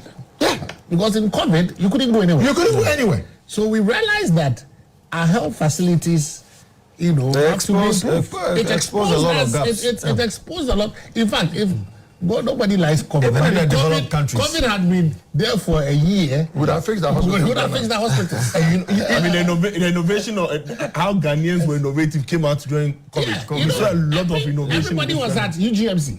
No. Without UGMC. And the elites. Without UGMC. I was trying to go there. When UGMC was 90% completed. 90% completed. We refused to inaugurate it. We refuse to use it for political stupidity. I'm happy you have nailed it there. Okay, political stupidity. All right, let me tell you. No, Kojo. I'm angry as a Ghanaian because my life is at stake. I can die anytime in Ghana, not because I have to die, because somebody didn't do their job. We must always be grateful to Professor Mills for UGMC. Okay, it was a visionary. Guess what? UGMC, until the health minister himself, got COVID. That's when they started using it. Viewers, I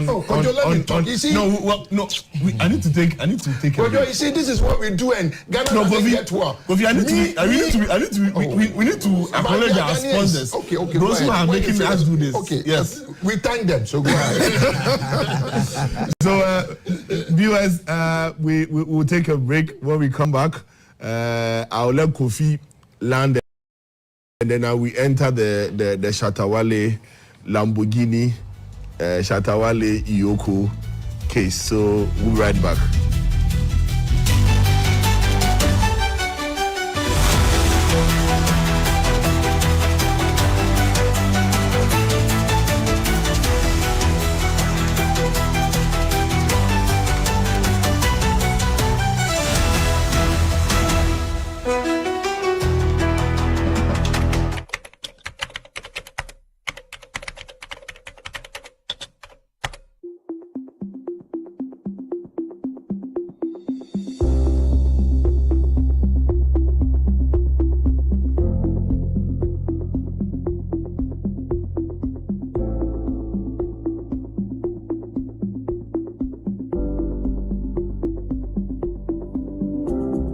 My name is Honorable Eduamwa Ekopein Oche, Central Regional Minister, and I welcome you to Central Region Expo Tourism and Investment Fair, DAP Central Expo 2025, which takes place at Adisada College Park, Cape Coast, from August 22 to August 30, 2025. Our region is known for education and agro-business, and we are excited to showcase our achievement and opportunities here at Central Expo 2025. Over the years, the Expo has created opportunity for many small and medium-scale enterprises to showcase their goods and services to the outside world. In many cases, exhibitors have come from almost all corners of Ghana and outside Ghana and have maximized their sales and revenues. This Expo is a fantastic platform for us to connect with businesses, investors, and entrepreneurs from around the world. It is a chance for us to learn from each other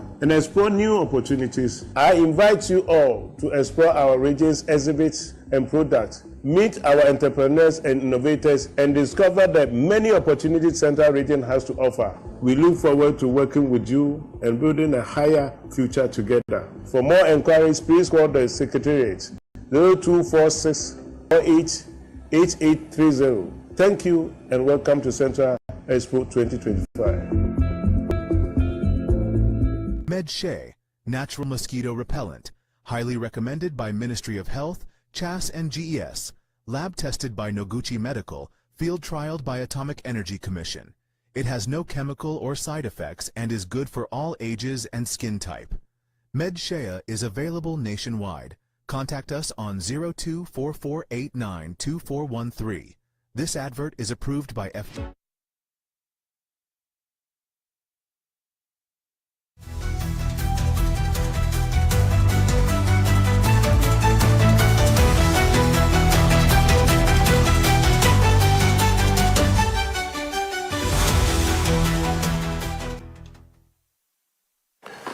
Welcome, viewers, to Current Agenda, your most authoritative news analysis program, proudly sponsored by Bank of Africa.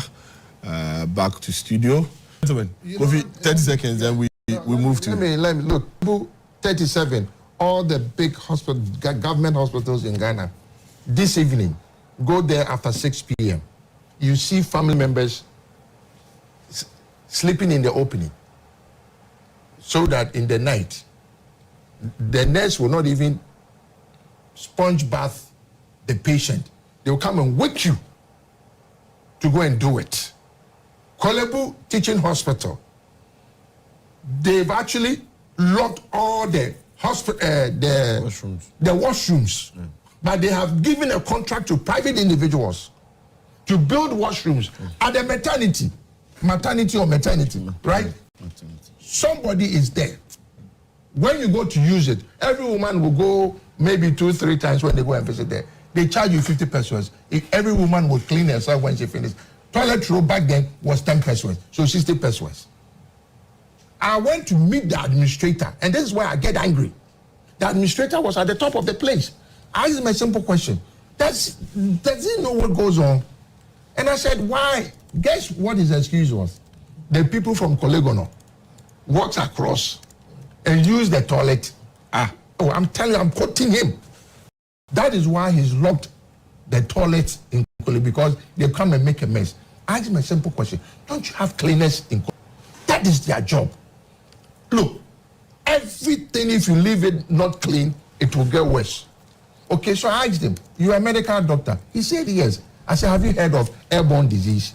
If you don't allow these people to come and they shit in Kolegono, it will come to the hospital. These are people who are in charge. Then yes, we don't think outside the box.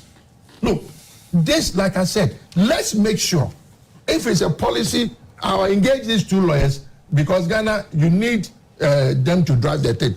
Let's stop government officials from using the taxpayers' money to go outside for medical bills. We were here that we saw Dr. Baumia on Oxford Street, and people were happy, taking pictures with them.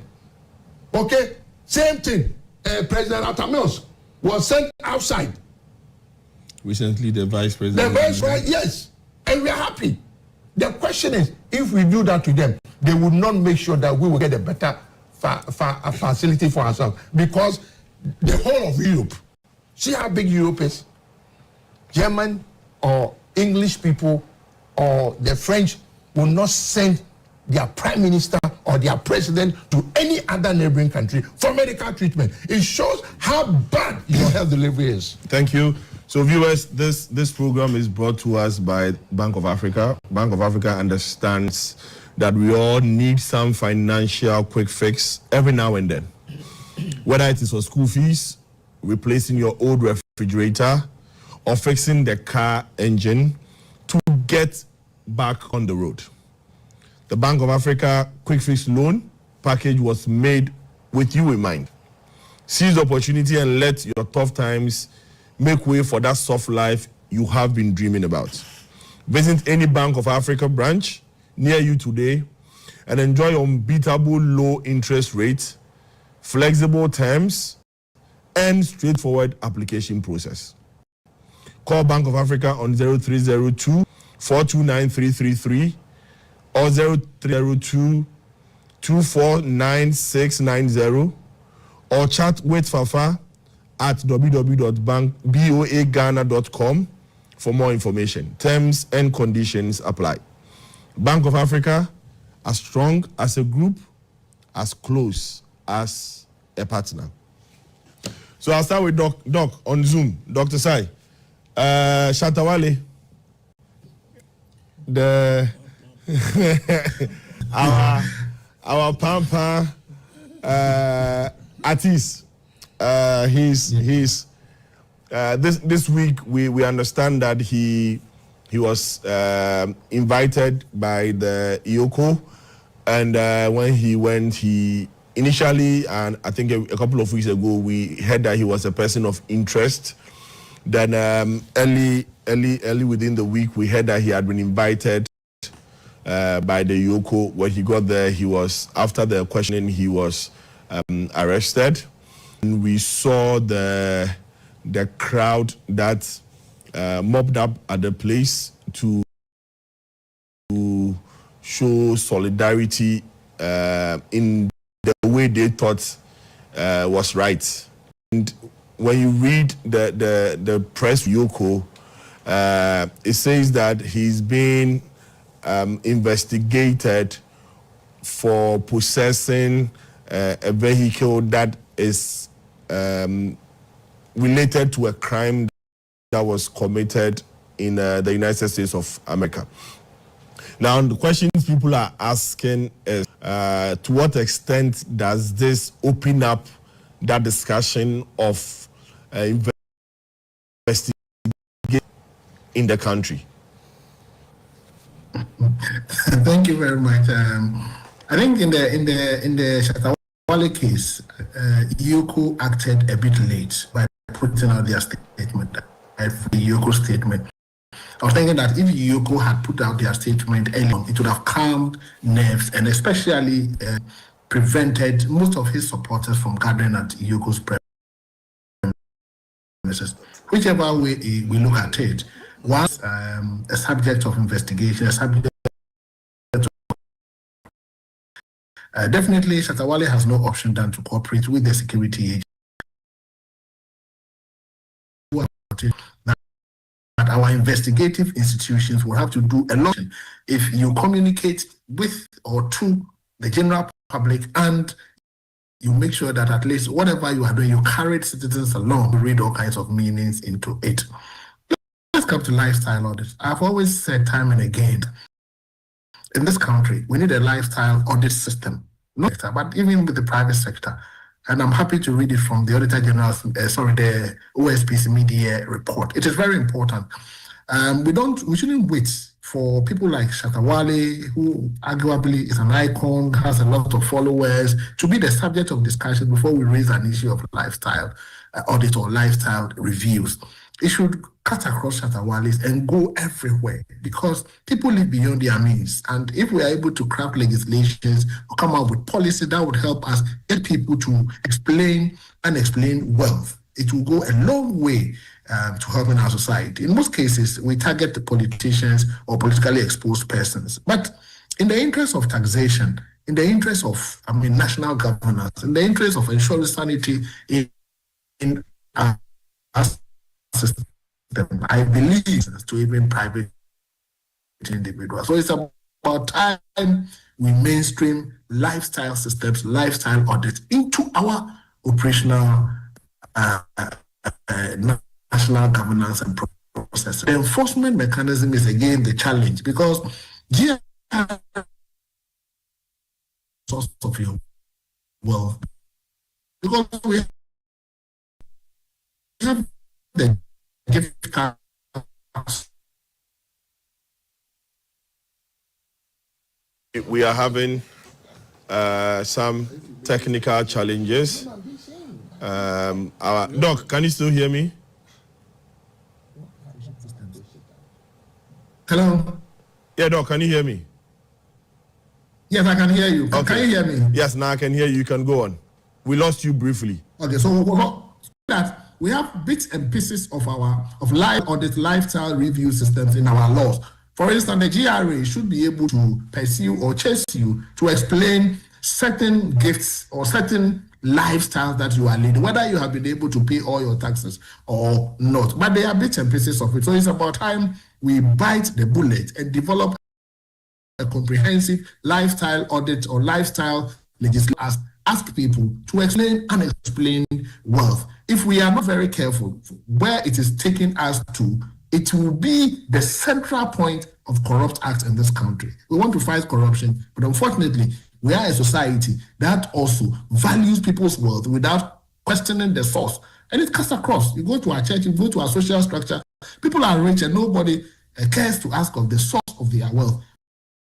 But I think it's about time we develop a comprehensive style audit regime that can help get people to explain unexplained wealth, so we'll be able to either tax them or rationalize the system. But in the Shatta Wale's case, I'm happy he's cooperating, and I read somewhere that he also explained and then commended the professional work done by you. And I was happy to hear that, because if you hear a suspect commending a state, then it means he's been handled so well. But my advice to investigative bodies and institutions is that from day one, carry the citizens and suspects along. Put out interment statement to carry us along. Yes, I know under investigation, it's not everything that you can put out there, but it is to prevent followers from besieging your premises of this nature. If the Yoko statement had come earlier on, a lot of misconceptions and impressions created about the organization and its activities may not have arisen.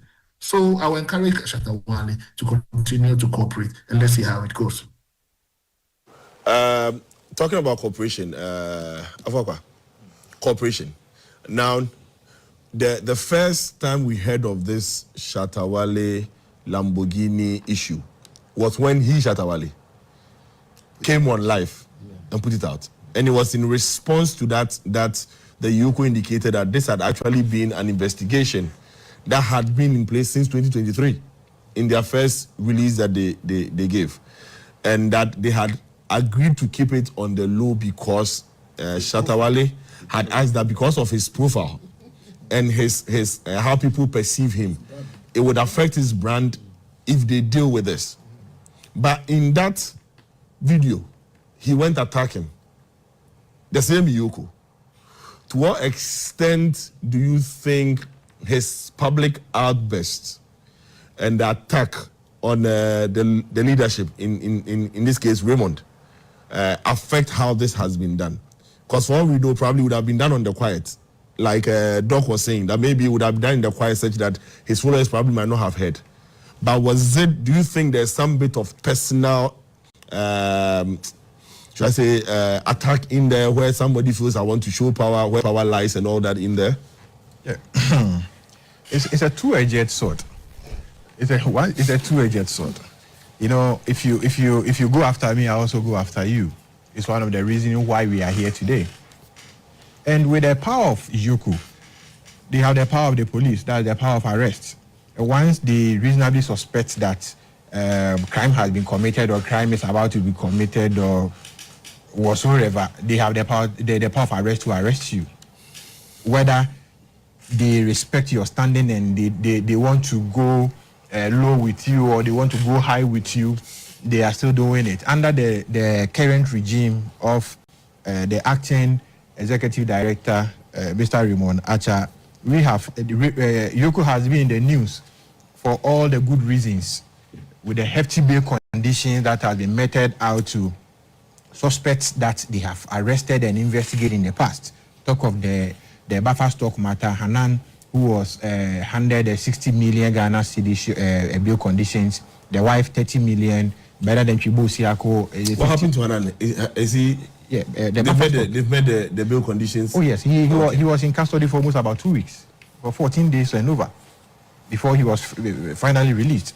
Of which clearly we will not discuss the matters of law as far as this is concerned here, because the law states that once a person is arrested, restricted or detained, you ought to present the person before a court within the key word is within 48 hours. The Constitution never talked of after 48 hours. So once you have the power to grant police inquiry bail and the conditions are not met, you have no power to continue to hold the suspect that you have granted the person bail and the person is unable to meet those conditions. So you are keeping. I have maintained that the continuous detention of the suspect in your custody makes the arrest unlawful or the detention unlawful because it goes beyond the 48-hour threshold. The right to go to court. No, but in as much as the person has a right to court to go to court, the state institution, clothed with the statutory powers, also has the right to respect the Constitution of the Republic of Ghana. The law also is that it is not everybody who can go and claim the violation on behalf of that person. If it's an individual right that has been violated, you must go personally. That's the High Court. But one time they come to one too many. Any individual can also go to the Supreme Court because it does not affect the right of the person personally. But it affects the rights of others, a lot of people. And it becoming a raging national concern. We can go to the Supreme Court to invoke the Okay, so let's come back to the discussion. Certainly, Yoko has been in the news. Lawyers talking. Yes. Yoko has been I'm supposed to be the host, so I can't. Yoko has been in the news for all the good reasons. I see these reasons as good reasons because they are laying a bare good precedent for the governance of this country for future, for posterity. And it is good reasons. It is never bad at all. And we need to... I hear the political undertone in what you are saying. No, it's for good reason. For good judgment. That's very mysterious. Very, very mysterious. I couldn't help but hear the political undertone. The man is saying that. The man is being... You have shown us what to do in future. No. For good precedent for the future. It is for good reasons that we lay good precedent for the future to guide all of us. Now, in 2025, 60 million was meted out to someone as a bail condition. The person who stayed in custody for 14 days until those conditions were met. Variations, a whole lot of that. So, in the future, nobody will come complaining that no, it is within our statutes and references will be made. So we all live with it. So these are the good reasons. So if Shatta Wale come and sit here, and also accuse you from the same thing that you are saying. He will also come and say 100 million has been set as good reason. Maybe it will go further because now you see the dollar is 10 points. It's 10 cedis. And now people are the condition is 60 million. So if the dollar is 20 cedis and we give you same 60 million, it will be about 120 million in the future because the valuation will be par with the Are you projecting? No. We are doing rationalization. We are doing rationalization on the forex rate now. But are you actually saying that as long as MPPs, the dollar will go to 20? No, I'm not saying that. Because President Kufuor's time, the dollar was $1 cedi, $1. Was that not the case? He's a disciple of Dr. Bawumia. So you can understand. Exactly. No. He doesn't like 10 cedis. No. He's already projecting 20 President Kufuor, under President Kufuor, we have a parity of 1 Ghana cedi is to $1 US. But that is Kufuor. Exactly. You are a disciple of Dr. Bawumia. It was taking off. Once it took off, are you a disciple of Dr. Bawumia or not? Yesterday, Abochi gave me 11 points. It's still better than 70. 11.85. But the Bank of Ghana rate is 10.23 or something. So you don't like what you have. Back to Shatta Wale. You don't like what you have now. So with a good precedent being set by you don't like what you have now. You don't like what you have now. No, it's good. With all the precedent, it's good. No. I'm talking about the dollar rate. It's part of the precedent. With all the precedent, once Bank of Ghana has the rate and Abochi has the dollar, it is all good for our economy. I mean, Shatta Wale saying that. So let's go. It is possible. It is very, very possible. It is very, very possible. So you see, with the Shatta Wale and the Raymond Archer beef, I believe that Yoko. Why are you making it him and Archer? No, he tweeted. He sent a tweet and clearly stated that Raymond Archer will send the NDC to opposition. Have you seen that? Yes. Have you chance on that tweet? So you see, it has become a personal matter. That is why Shatta Wale. You see. That's why I stated that the question you asked me to tease my mind on, I say it is a double-edged sword because once Shatta is personalizing it and he feels that Raymond is also invading his territory by also attacking his standing in the Ghanaian society as far as his brand is concerned and those things, it has turned into a personal matter, not the legal matter as we are to discuss it. But the question is the Lamborghini tainted? Does Yoko have power to investigate the said allegation that has been leveled against Shatta Wale? If they do, then I believe that, well, we should take away the personal sentiments and make sure that we follow due process as far as the investigations are concerned. Shatta Wale is represented by good counsel, and I believe that he should allow his lawyers to manage the situation for and on his behalf at the end of the day, so that he doesn't change his brand as a showbiz star, because he's the man of the streets. And from his arrest, he has really confirmed from his arrest that he is the king of the streets. And we all saw at the frontage of Yoku what his disciples, the solidarity from his disciples, and within few hours. And I didn't know. I didn't know.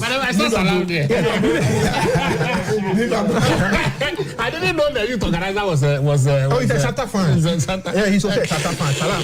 SM. You know, he's also SM. You didn't see the youth organizer. He went there as Salam. Ah, okay. So okay. SM, he's also a Shatta movement fan. So he was also there to show solidarity. And you see, I didn't know. I have heard in the news that the conditions, there was a variation as far as the earlier set. It was moved from 10 million to 5 million.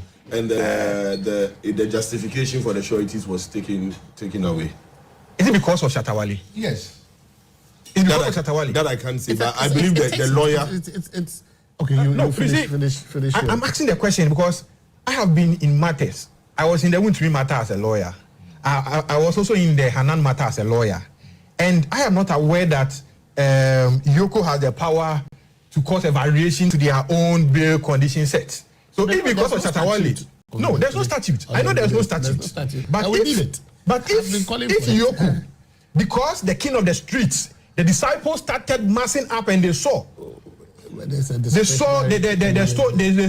or they preempted anarchy. And that's oh, they were very orderly. No. They only had kebab stand over there. They were very they preempted anarchy music. And that quickly they reviewed their bail conditions set, caused a variation to it, and make sure that the terms were favorable to court the release of Shatta Wale in order to forestall the impending anarchy. Then that is a good precedent that Yoko has set. Because Shatta Wale is not a politician or a politically exposed person, his bail conditions were able to cause a variation in his bail conditions. You see, we must view this with two lenses.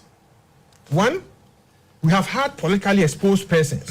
The former director of the Signals Bureau, yes, Edu Buahin, whose bail conditions were set higher, the first threshold. That was the opening ceremony for the Raymond Atta-led Yoko into the public space, announcing themselves well. They announced with Edu Buahin.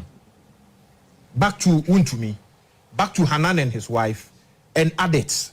When it got to Shatta Wale, who is not politically exposed, who is not rendering accountability as a former government appointee of the SYL NPP administration, within a twinkle of an eye, I believe that the national security architecture were able to detect the impending danger, cause a variation in the bail condition of Shatta Wale, reduce it from 10 million to 5 million, justification taken off to ensure that the man leave the premises for the disciples to also leave.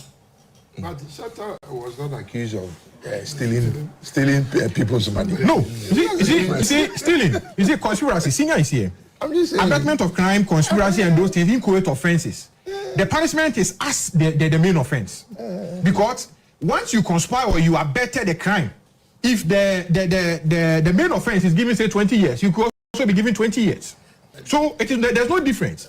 Whether somebody stole it and the person is lawful custody in America, and that we've traced the asset in your possession and you are under investigation. However, how you came by the assets is what has landed you in the grips of law enforcement agencies. And whether even you bought it with your own precious hard-earned money, you are still accountable, you are still liable to an inchoate offense. And if to that, people who were just suspected, the presumption of innocence, Article 19(2)(c) of the Constitution presumes all accused persons or suspects to be innocent until they prove they admit guilty or they are proven guilty. In Ghana, it's not like that.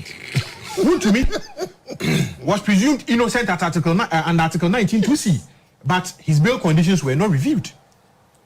Hanan was presumed innocent at Article 19(2)(c), but his bail conditions were not reviewed.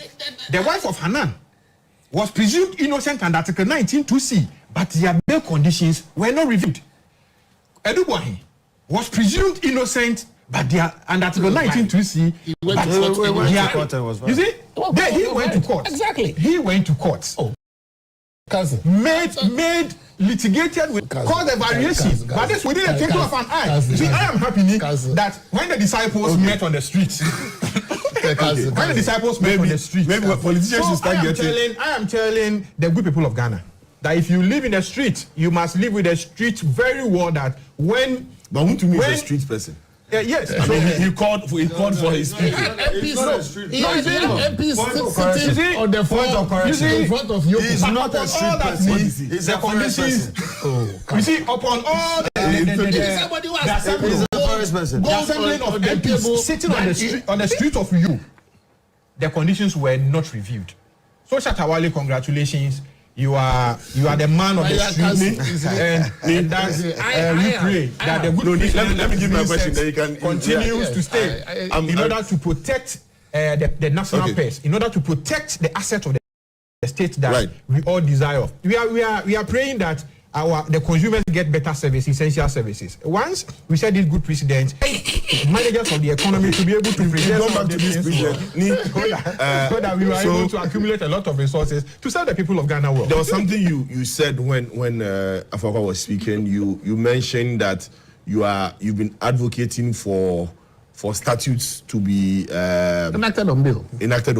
Okay. Now I want to tie this into what the OSP within the week also said, that the office believes that even with the constitution, there should be a full chapter that speaks to corruption. Because I mean, in this is an issue that is linked to the proceeds. The proceeds of corruption, because the kind question is from the proceeds of corruption, from what they are saying. It's in custody, so yes, that's the proceeds of crime. Yes, exactly. Exactly. Okay, from crime. Yes. So. I mean, let's try and fuse the two. I would want to keep the two schools a bit apart. You know, the king of the street. Oh, we all admirers of Shatta. I mean, I'm a personal admirer of Shatta. I can sing his songs back to back. You know, I find his music quite inspirational. Me as I'm an admirer. I mean, I listen to his music, I find his music to be quite inspirational. He's different in his approach to things. But you see, I speak also as a former prosecutor, and the issue of there's a balance, you see. When you are investigating categories of crimes, the issue of bail has never been an instrument of punishment. That's always what the law has frowned against. Bail is literally to guarantee that the accused person or the suspect will stand up or turn up for trial. It's always available for trial. It's always available for trial. And even upon conviction, where if he appeals, it is even available for persons who have been convicted and sentenced but are on appeal. Bail, in certain circumstances, bail is made available and the conditions are there. If, for example, you are going to serve, by the time you complete your appeal, you have served fully your sentence. Then the appeal becomes nugatory. Because if, for example, I'm convicted and sentenced to 3 months, and the appeal would be heard after the 3 months, you understand? It is one of the criteria by which an appellate court can grant me bail pending my appeal, even though I'm a convicted person. So it's a very important tool that seeks to balance the rights of an accused person, even a convict, as opposed to what the law, because the state is demanding punishment, you understand? And then the accused person is also saying that, look, even where I've been convicted, or even before I'm convicted, let me have my liberty, you understand?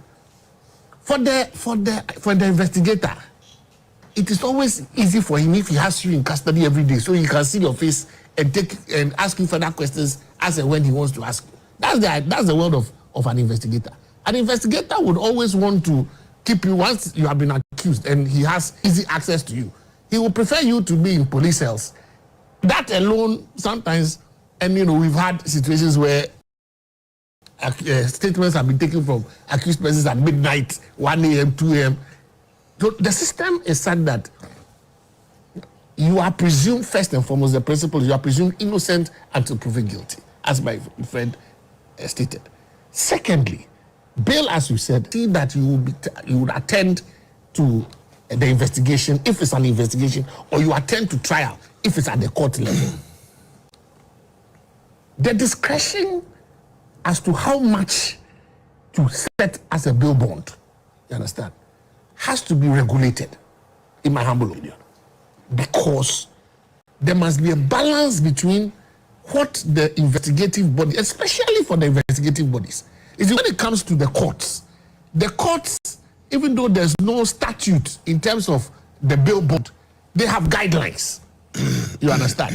And so when the court grants you bail and you think it's unreasonable, you go through the court process. And there's statute to guide the discretion, the exercise of the discretion. Even that, we still, for those who are progressive, and I think in those who teach the law and are progressive in the academics and all that, we are calling for even that to be regulated by more regulation when it comes to the issue of even what the courts administer. How much more the investigative bodies? Because it is at that level that abuse can take place if you are not careful. But the investigative bodies will also argue that, look, we need to be able to guarantee that even when you are, because if I'm investigating an accusation that, look, you have stolen 120 million cedis, you understand, or 200 million cedis, that's accusation. We cannot have a situation where the bail bond is at 2 million cedis. Because if at the end of our investigations we have a credible docket and we are able to produce evidence that indeed you stole 200 cedis, how would the state recover the 200 cedis? So then we have to set a bail bond that balances the accusation as against your liberty. And who is to make that decision? You understand? Because of course, other factors may come into play, especially when you are dealing with politically exposed persons. Today you may be in opposition, tomorrow you may be in government. So all of us must learn lessons in respect of the exercise of the discretion. And that is why when it is captured in law, that look, if the accusation borders on an amount, let's say 5 million, this is the range of bail bonds that must be met. If the person, 20%, exactly. If it's a cash, you can have cash element of it, 10%, 5%. If the person is of a certain category, maybe an MP, it should be self-recognized. That must be in regulation. You understand? It makes it so that the exercise of discretion is less, especially when it comes to the issues of liberty. So I can understand the investigative bodies, because you also don't want a situation where once you trigger the investigative element and you tell the person that you're under investigation, if you don't place some restrictions, the person can run away. Even people who are on trial have run away. They apply to court and tell the court that, oh, I'm going for a medical, and the person will run away. You understand? So in those situations, the conditions for bail must be such that the person will appear, you understand, for trial. Now, in the case of Shatta Wale, especially when we are dealing with international mutual legal assistance, where we have these agreements and all that, and this alleged crime happened out of Ghana. The issue of money laundering, okay, goes beyond just the commission of the crime. You want to punish not just those who have committed the crime, but you want to, what we call, gouge out the proceeds of the crime, so that it becomes a disincentive. Because there are people who they may commit a crime and hide the assets and the proceeds of the crime. So they do the time of maybe 5 years and come back and enjoy the proceeds of the crime. They put it in people's names. So let's say I take 100 million cedis of state money. Then I put it 10, share it amongst all of you. Give me 50. Give me 50. And then at the end of the day, after I put on trial, maybe 2 years, 3 years, I come back, I still have 100 million cedis, having shared it amongst. So beyond just putting the person or fight on convicting the person. What you want to do is to chase the proceeds of the crime and ensure that as much of it is brought in back into the coffers of the state, and even in some instances to compensate the victims of the offense. So you want to discourage people from enjoying the fruits of crime.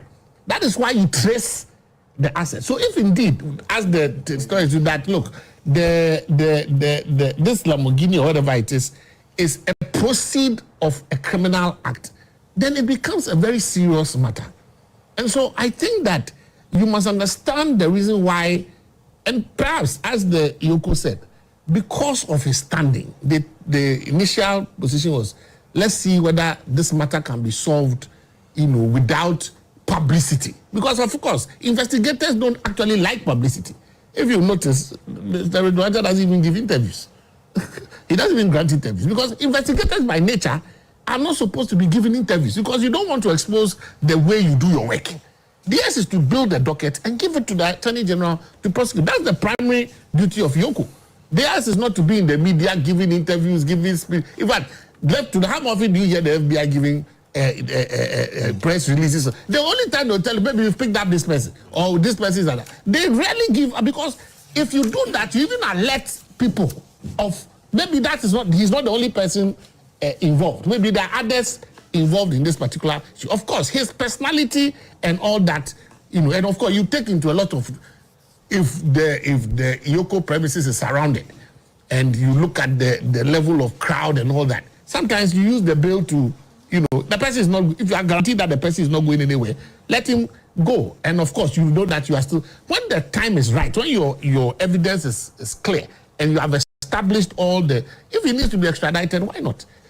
But I think that in all this, these institutions will also begin to develop protocols on dealing with things and public figures, because you need to be able to control the narrative. So if, for example, you pick up somebody like that and you potentially think that you need to give out some information to let the public know, then you need to give it. You need to give it, because if he controls the narrative, they become reactionary, and at that time maybe it will be too late. Get that, but of course they will also say that if they haven't done the initial get the information to be able to put out anything. So they need to look at these things. I've had the view of the lawyers. Now let me come to the.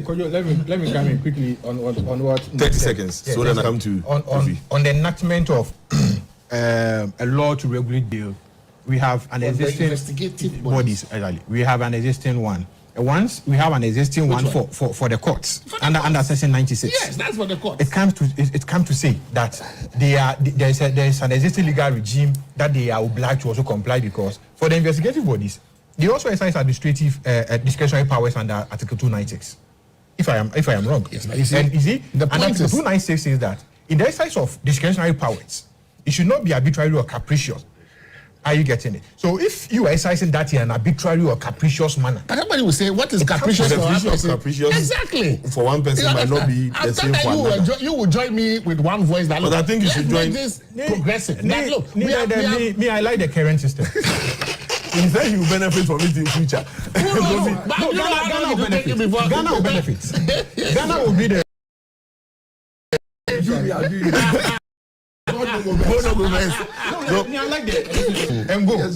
So again, I would still want to find a way to tie this in, because if my team would show the infographics on what the OSP is advocating for. Just a short comment on the OSP.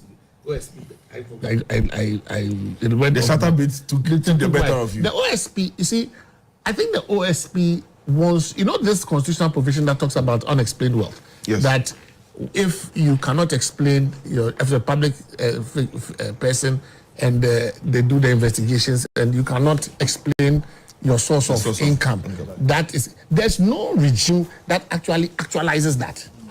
So that is very, very important because of the. But there's always been a debate out there between a presumption. Our law rests on the presumption of innocence, and so I don't have any obligation to explain anything. If you believe that as a state, you have evidence of my committing wrongdoing, you have to prove it. As opposed to the reverse, where in certain circumstances, for example, possession of narcotics, if you are in possession of narcotics, the presumption is flipped.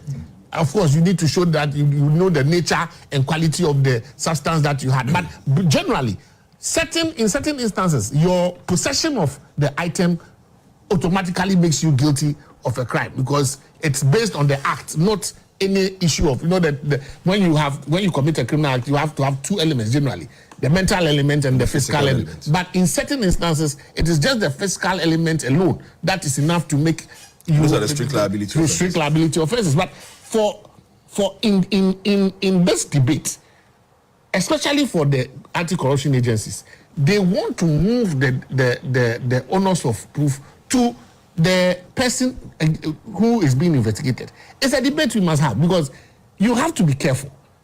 The simple fact that somebody has become a public servant does not mean that he's a criminal. And so if we change that law or if we change that presumption, it makes their work easier. But it also means that we are turning our criminal jurisprudence on its head.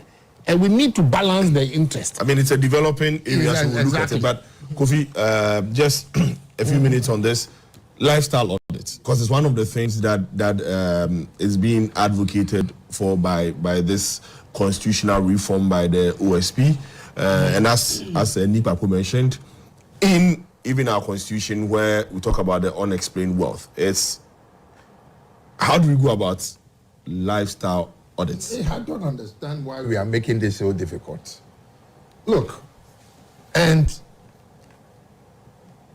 every country you are innocent, most countries you are innocent until you are proven guilty.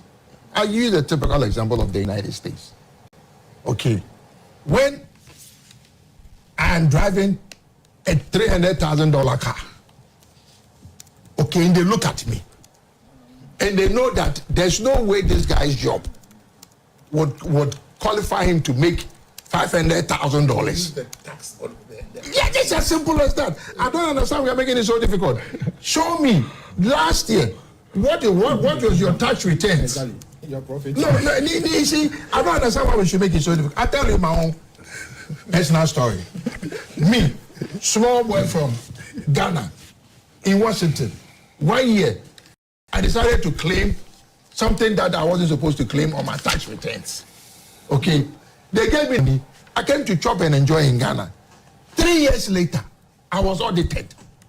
All they said was I should bring receipts or evidence of what I claimed that they gave me the money, and the case should be quashed. I haven't did anything. They slapped an additional 4,000. What do I call it? No, apart from the money. A point like levy. Okay. Okay, fine. I ended up paying $1,000. I didn't do it again. You get my point? So I don't understand why we try to be so. Your method you are proposing is quite different from what the OSP wants to do. No. The OSP is talking about people in public office. So they want to tell you. It should not be in public. It should be every Ghanaian. It should be every Ghanaian. It shouldn't be people who are only in public office. All I'm saying is, just like these cars that we are talking about, the guy is driving a Rolls Royce or a Lamborghini or a Bentley. So that should trigger GI. Whether GI or whatever it is, somebody needs to ask you.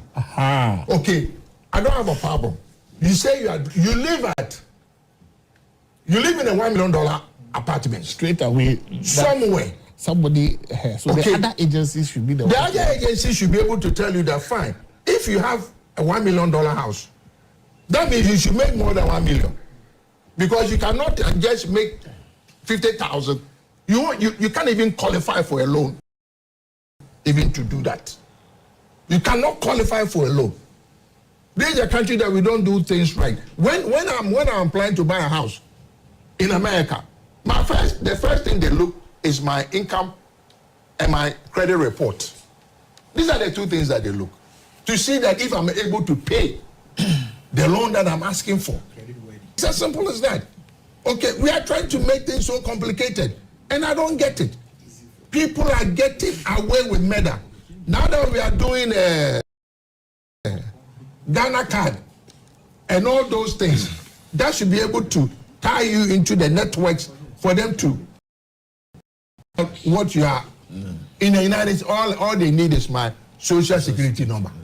Once they put the social security number, from the time that I entered America till the time that I die, everything that I've done show up. I don't understand why Ghanaians, you're always trying to reinvent the wheel. Somebody has done it in an art class. If you can't copy, means you dump. Trace. And we can't trace in Ghana. We're always trying to create things and make it so complicated. The OPC's approach, yes, it's in the right way. But the question is, it shouldn't be just politicians or people who are in public office. Every Ghanaian should be able to prove his source of income. It's as simple as that. Otherwise, private people, I give it as an example. Like my own sister, Cecilia Rapa. Okay. I mean, it's ridiculous. Right? Reason for leaving the court, allowing her to take the money. It's ridiculous. I'm not saying that she did anything, but she should prove. That's what Kofi is saying, that the law as it is now does not require her rather to prove. You should prove that what she got. GRA. We have GRA now. GRA should have gone to her and said that fine. You claim ABCD. What's the evidence? You say your brother. We go to your brother. Master, what tax did you file last week? Even if I give any excuse that the money was given to me by my son in America. Like the car was bought on the street. The tax man would ask me, the man that I say I bought the car from, he should come and show how he made the money. Okay, we are allowing people to go away with things that they are not supposed to. All I'm saying is, let's not make special laws. We are not in George Orwell's time. Animal farm, 2 legs good, 1 leg bad. 4 legs. Everybody, every Ghanaian, if they flag you, people are in other countries that they are doing kukukululu and they are not. But at a certain time that you are flagged, you should be able to prove as to where and the source of the money. I hear and you see these things, I don't get it. Are they vetted? Okay, Mr. Ablakwa telling us that about where he lives, and I know how much. I know where there's no he lives in East Airport. If I tell you where he lives, if I tell you the price of the land there, you'll be amazed. And the man is telling me that he cannot even tell us as to how much rent. How much did he say he was paying? Where? Maybe later, but at the date we need to watch it. No, let's watch it. I remember he submitted evidence of his tenancy agreement. The day he was vetted. The wife. No, listen. When he was asked. The wife that page. No, I mean, there was an agreement. Agreement was between two. Yes. So what he did was he produced the owner of the house. He produced the rental agreement between himself and the person. Okay, fine. The rental agreement. He can even decide to say that the person allows him to stay there for free. No, I'm just saying. I'm just making a case. But the owner of that house, okay, should have been brought in. You see, that's how they do things. You lawyers and you legal people, and they. No, I'm just saying. So the file will go to we need to wrap up, so I come to Yunusa and move to the. They will go to that person and say, listen, you don't want to come after you. If you dare, we will go into this tax thing in America. If you dare the government, they will come after you for taxes. That is the only way that they come after you, that it will not be political witch hunt or co-minini that we do in Ghana. I'll come back to you. Somebody is waiting for the time to change. You have the last take on this. Yes. Yes, I'm not a very quiet person, but indeed my pain is really. I can understand. Numbing my energy this morning. My uncle Kofi Capital 2 is also close to me, and he's a firebrand. So, yes, Kojo, I think the case with Shatta Wale, I see some form of poor brand management in there. When the case erupted, I first heard it on social media that Sasawale was alleging that Yoko was acting in a capricious manner. But I thought that it was wise for him to use his management to write a press release, right, to counter what Yoko said, rather than coming out in public and saying things that might be used against you tomorrow in court if the investigation furthers. I mean, he went out to mention how much he bought it. How much he bought it and all that. That is where the tax issues also came up. Exactly. You understand? And the point is that we are talking about a stolen car here. I know that globally there is a database for stolen cars, and it's being shared amongst all harbors across the world. How did this stolen car in the first place get to Ghana, shipped by the shipper, cleared by any agent here, and then sold to Shatawale? We should also question our institutions, because that's why we have the Customs Department, and that's why we have all these state institutions that are supposed to safeguard these issues. Even national security at the port. National security at the port. Preventive. At a point in time, we were told that some ECG cables got missing at the port. You remember? We found them. They said they were not missing, but they were misplaced. They were misplaced, but at the same time, we saw videos of national security operatives showing us cables sold at a smelter at Charles. So which is which? Because you see, which is which? We have to be truthful as a country. Then let's go back to the OSP matter. And I'm glad that we have two learned lawyers sitting on this platform. I believe that in our country, corruption, the word corruption in our laws is quite ambiguous. There is no law that properly defines corruption. It is an ambiguous expression in our law. And under the aegis of the great transformational plan proposed by the Movement for Change led by Alan Tremantin, Honorable, we have advocated that in place of the OSP, we should elevate the OSP to an anti-corruption czar and then move his mandate from the office of the Attorney General and have him be independent. That's the first step. The second step is that we need to now look at all the legislations that seek to be talking about corruption and consolidate all of them and rationalize it into one holistic bill or regulation or law that is talking about corruption and defines corruption and how we will tackle corruption, irrespective of which person is found wanting in this act. The third is to now have an administrative review of the agencies that have overlapping mandates in the fight against corruption. Today I hear OSP is fighting corruption. Yoko seems to be fighting corruption. The BNI seems to be fighting corruption. The police, the CID department is also fighting corruption. So it begs a question, who is actually fighting corruption? All of them can. So they have overlapping mandates. And we believe that it creates a lot of administrative inefficiencies. And we've seen issues where a suspect will be arrested to BNI, and then no, they'll say that Yoko will call and say, no, this is our case. We need him at Yoko. I'm sure counsel would testify to what I'm saying. So we need to rationalize these issues and have one agency, which should be the anti-corruption czar in place of the OSP, to fight corruption, be it in public office or any private individual. And I believe that if we are able to tackle that, we would have issues, mitigators as far as corruption is concerned. Now, lastly, my brother, Kojo, now, the politics of the day. Who appoints the OSP? It's also a question that Ghanaians are concerned about.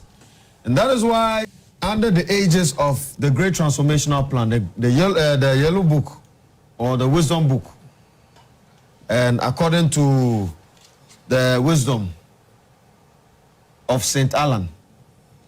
We have said that Ghana. Saint, you know.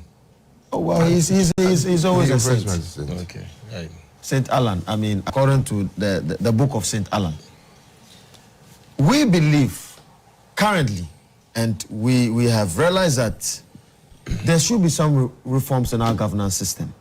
Ghana currently runs a unicameral parliamentary system, which is highly polarized and partisan. And we've seen the gridlocks in parliament that has propagated inefficiencies in our governance system. We are proposing that Ghana transitions from this unicameral parliamentary system to a bicameral, a second chamber. Now, this second chamber will be made up of non-state actors and non-political actors, like my uncle Kofi Kapito, who is championing But the Council of CPA. State is supposed to be something like that. Article 89 of the 1992 Constitution is not effective. And in place of this second chamber, we would abolish the Council of State. Because we've seen that the Council of State has been more of a protege of the executive. And we've seen how political parties have influenced the Council of State. The president also has the power to appoint some people into the Council of State. And we know that, of course, the executive will abuse that mandate and appoint people who are in bed with them. That is why we are saying that this unicameral parliamentary, bicameral parliamentary system that we're trying to introduce or propose to the government should have traditional authorities, our youth-based organizations, PWDs, trade unions, private sector captains, right? The media and CSOs would have the mandate to appoint heads of independent constitutional bodies, not the executive. Right? And so we're talking about the EC chairperson, the IGP, the OSP. If tomorrow such body appoints such leadership, right? Nobody would say that this person is MPP, NDC, or Movement for Change, but it will be done in a manner that will be devoid of some form of partisan affiliation, which we've seen what partisan politics has done to our country. So that is the wisdom of the Movement for Change. We'll have a This is bit our of proposal. time more later to discuss this proposal into details and see. But you know this Shatawale thing, I'm very, very surprised at the companies that sponsors him. In any other jurisdiction, he will lose a lot of sponsorship because he can't protect his image. And you don't want to be associated with any actor or any person like this. No, you're not getting my point. No, you see, what I'm saying is, look, Tiger Woods had an extramarital affair. He didn't kill anybody. Good behavior clause. No, I'm just saying. That is good corporate governance. No, but again, it goes and Senior said something here. If you are signing an agreement to be an ambassador, there are certain clauses that are supposed to. If it has not been put in there, you cannot. It is in there. How do you know? It is in there because you see, let me tell you what. You can't just sign an artist. Okay, we can't be doing things like we are in the jungle. Okay, we can explore this now. He has an appeal. Okay, so Kofi. No, but I have an appeal. Gentlemen, okay, I have an appeal. If you like, let them take me to you. Mr. Capito. You see the amount of consumers that will come there. But that it shouldn't be. Mr. Capito, I understand. I committed something. I should face it. If you want to come and show solidarity, fine. But don't come and misbehave. Kofi, why are farmers not happy with the 64% increase? Oh, you've spoken my language. My grandmother suffered this thing for the longest time. And all cocoa farmers. The government, cocoa farmers are the only people in Ghana who are not allowed to export their own products on their own. Now the gold board has also brought, so gold is also part now. Okay, let's say gold, but still people are taking gold. The state provides the service. Yeah, no, but you see, it is my money. No, but it is. You are not getting my money. It is my money. Finish. And that is the argument that they are making. You give me spraying, it's my money that you bought the spraying with. You give me cocoa extension, whatever, and if they come and adjust the scale, and take advantage of me. Look, cocoa farmers, we need to treat them right. Honestly. Because I've always advocated that they should be allowed, just like timber merchants, just like anybody doing any cash project in Ghana is allowed to ship whatever that they are producing, find their own market. Okay, the question is, if the government decides to take charge, then there should be a fair way of compensating them. There's a formula for it. No, there's a formula. But the formula, listen, cocoa farmers for the longest time has been, quote unquote, excuse me this morning, people who are not well lettered. Okay, so somehow they don't have people speaking on their behalf. As we have other institutions that have, well, like AGI, Ghana, is it the industry? Association of Ghana Industries. Yes. You finish. I don't want to. No, I'm just saying. All I'm saying is, yes, government has a role to play.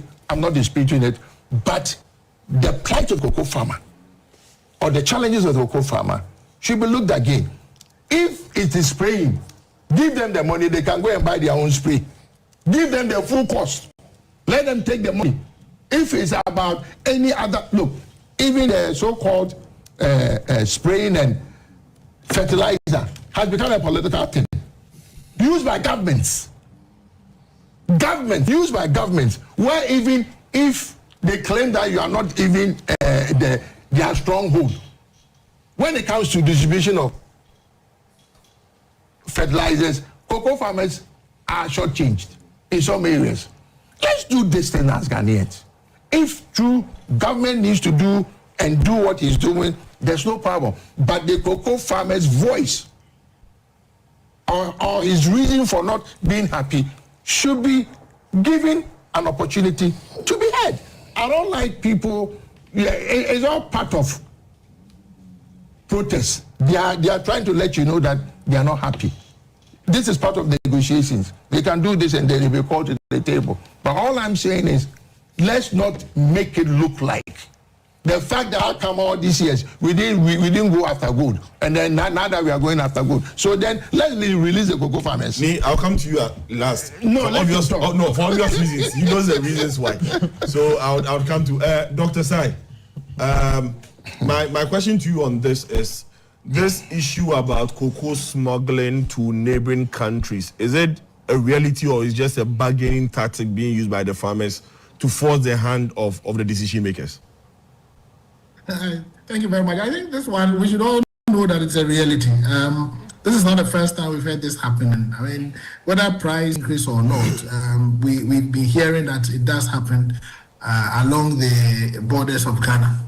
But whichever way you look at it, there is a need for us to do something about their prices. And now the awareness is there. Previously, cocoa farmers, they don't know what was happening. And now the awareness is there. So I think that what the government should do should engage them the more, explain things to them, and let us be open and transparent when it comes to pricing of cocoa products, especially with the advent of gold board and the likes. The awareness is there, and if we are not very careful, it would have dire consequences on our economy. Because remember, the cocoa that we sell out there is reducing, and I don't know Ghana's level, where they are still number 1, number 2, number 3, it is gradually dwindling. And the earlier we do something about it, the better. I would also want to say that we should depoliticize the issue of cocoa, especially anything that backs our economy. We should depoliticize it, because if we taint it with politics, that would be the end of this country. So on the cocoa price thing, I would strongly propose and recommend that government engages with their leadership, be transparent to them, with them as far as the pricing is concerned, and let government know why it cannot pay ABCD and why it has paid ABCD. The reason is that if you politicize it, then they will look at the political angle. It shouldn't seem to be that we are settling political scores. We should look at the realities on the ground and look at the potential consequences on the economy. If we fail to pay a certain price, what is going to happen? Are we going to increase smuggling? Smuggling on its own is criminal. but we should not also do actions and inactions that can push them to smuggle. So I think that we should be open, depoliticized, and transparent as far as the payment of good prices to cocoa farmers is concerned. Inusa, let me come to you before I move to my politicians. I mean, movement for change. He says you are not. No, he said movement for change. They said they are a movement. But they are doing politics. They said they are a movement. So once they have said they are a movement, political movement. My question to you is: this the pricing window for cocoa, should it be done more frequently, or the current regime we have in place from the point of view of the movement for change, the current regime is enough? I mean, Kojo, I believe that cocoa farmers are not given what they are due. I mean, let's look around the world. We have a global, let me take the chocolate industry, for example. And this is what I call the cocoa paradox in Ghana's situation. The chocolate industry, as of 2024, was worth $130 billion, which by 20... That's even chocolate. No, I'm coming. There's a difference. No, I'm making a point here. If you allow me to make a point. The projection is that by 2030, the chocolate industry will reach $170 billion. Ghana, together with Ivory Coast, collectively, under the Cocoa Initiative between the two countries, that partnership, we supply about 60% of the world's cocoa beans. How much share of even this chocolate market do we even get in the first place? So this is a paradox.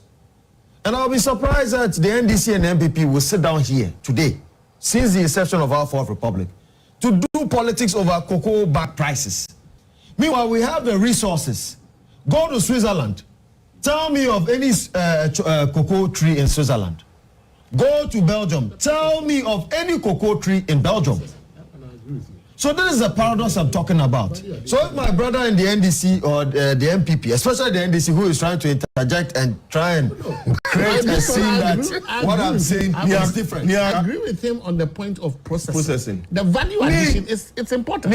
Let me tell you. That's why your CPC and your PBC should be revived. We've had issues with this. Allow me to say my cocoa direct, just like any person. Let's focus. Your viewers are paying attention to you. Please focus.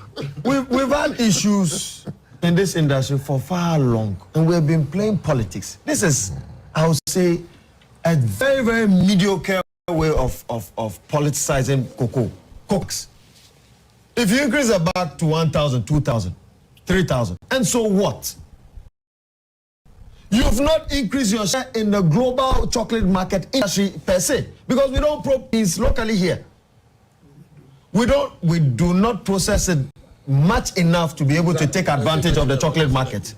Today, we have the brands like King's Bite. I know it's state-owned, right? Yes.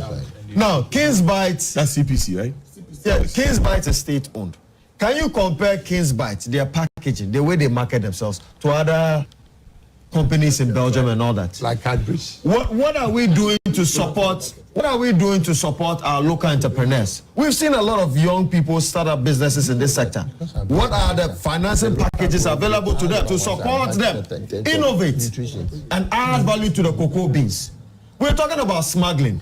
If we create an internal demand for cocoa beans locally here and process it here, which farmer or which smuggler will try and smuggle it out of the country? Nobody will do that. And the farmers can benefit directly from even selling to industries that they will feed with their cocoa beans. So let us look at how we can turn from that mediocre way of politicizing cocoa and look at how we can add value and even cap the number of cocoa beans we export together with Ivory Coast, because we have the power of supply. If we control 60% of global supply of cocoa beans, we can be able to form a kind of cartel and monopolize the system and be powerful, just like OPEC. The Arabs are powerful in OPEC. We can have a cocoa form of OPEC in the world. Right. And let me add lastly that Cocoa Board in itself needs some reforms. We do not believe that the current policy, which they've not implemented for 2 years, the external cocoa syndication loan, should be abolished. It doesn't make sense, Kojo, that I am a farmer in Ghana. I sell my cocoa beans to you in cedis. Why do you have to go and borrow US dollars, come and change it in cedis, and then come and buy it from me, and then now change dollars locally in the economy to amortize your loan? It does not make sense. It is a lazy approach that the previous governments of the NDC and the MPP have used to stabilize the city. In form of the cocoa syndication loan, the other alternative they can have is to raise local cocoa bonds. Talk to the central bank. Raise cocoa bonds. Right? This is a financing mechanism that you can use. You raise them in cities, you raise the capital, go and buy from farmers, sell it, and then have your dollars here and increase your forex reserves. I believe that this is a smart, innovative way of dealing with the depreciation of our cedi and how we can stabilize our currency. And this is a proposition and proposal that we have hammered on from the Movement for Change for so long. But I'm glad that since we started advocating about this matter, Cocoa Board has not dared try to raise any external cocoa syndication loan for these 2 years. And I hope that they should be able to scrap it out of their policy books so that going forward, we would have a very innovative way of going. Okay, Afwakwa, so then I would go to the and give the... I understand the Vice President for the cooperative, Ghana Cocoa Farmers Cooperative would want to join us. So once he's in here, we would see. But yes, definitely we'll discuss this more next week. Then I would give. I'm as worried as my colleague farmers. I'm also a cocoa farmer, and we were promised heaven last year that a bag of cocoa was going to be bought not less than 6,000 Ghana cedis. The man himself who was is being promised. The man who was at heaven, who was part of the heaven. How can you be part of heaven and be promised heaven? I was happy. I was happy when the current agri minister, who is also a friend, promised us that a bag of cocoa should be purchased at not less than 6,000 Ghana cedis, and that when they have the mandate, they will make sure that they improve upon the price of cocoa. We were praying favorably for the NDC administration when they assumed the mantle of leadership, just to inform us that with the new cocoa pricing window, they have increased the 64 kilogram bag of cocoa with just a paltry 128 Ghana cedis. And in fact, my eyes were filled with tears, seeing that we have been misled as farmers of the land. Our nation does not take into consideration our contribution toward the sustenance and development of the Ghanaian local economy. Kojo, if you've traveled far in this country, you see most of the prominent buildings were all as a result of the financing from cocoa farmers. You remember? With scholarship schemes, the Cocoa Board scholarship schemes, that has trained a lot of minds and human resource potential to support the development of our nation, Ghana, West Africa, Africa, and the world at large. And yet, if cocoa farmers like us are treated this way, without due recognition from the state, as far as what we are deserving of is concerned, then it means that it is no mean that people are selling their cocoa farms to illegal miners and cutting them down to plant rubber and other trees, declining the production regime of Ghana. Where are we smuggling the cocoa to? If we are those in the western part of Ghana smuggle the cocoa to Ivory Coast.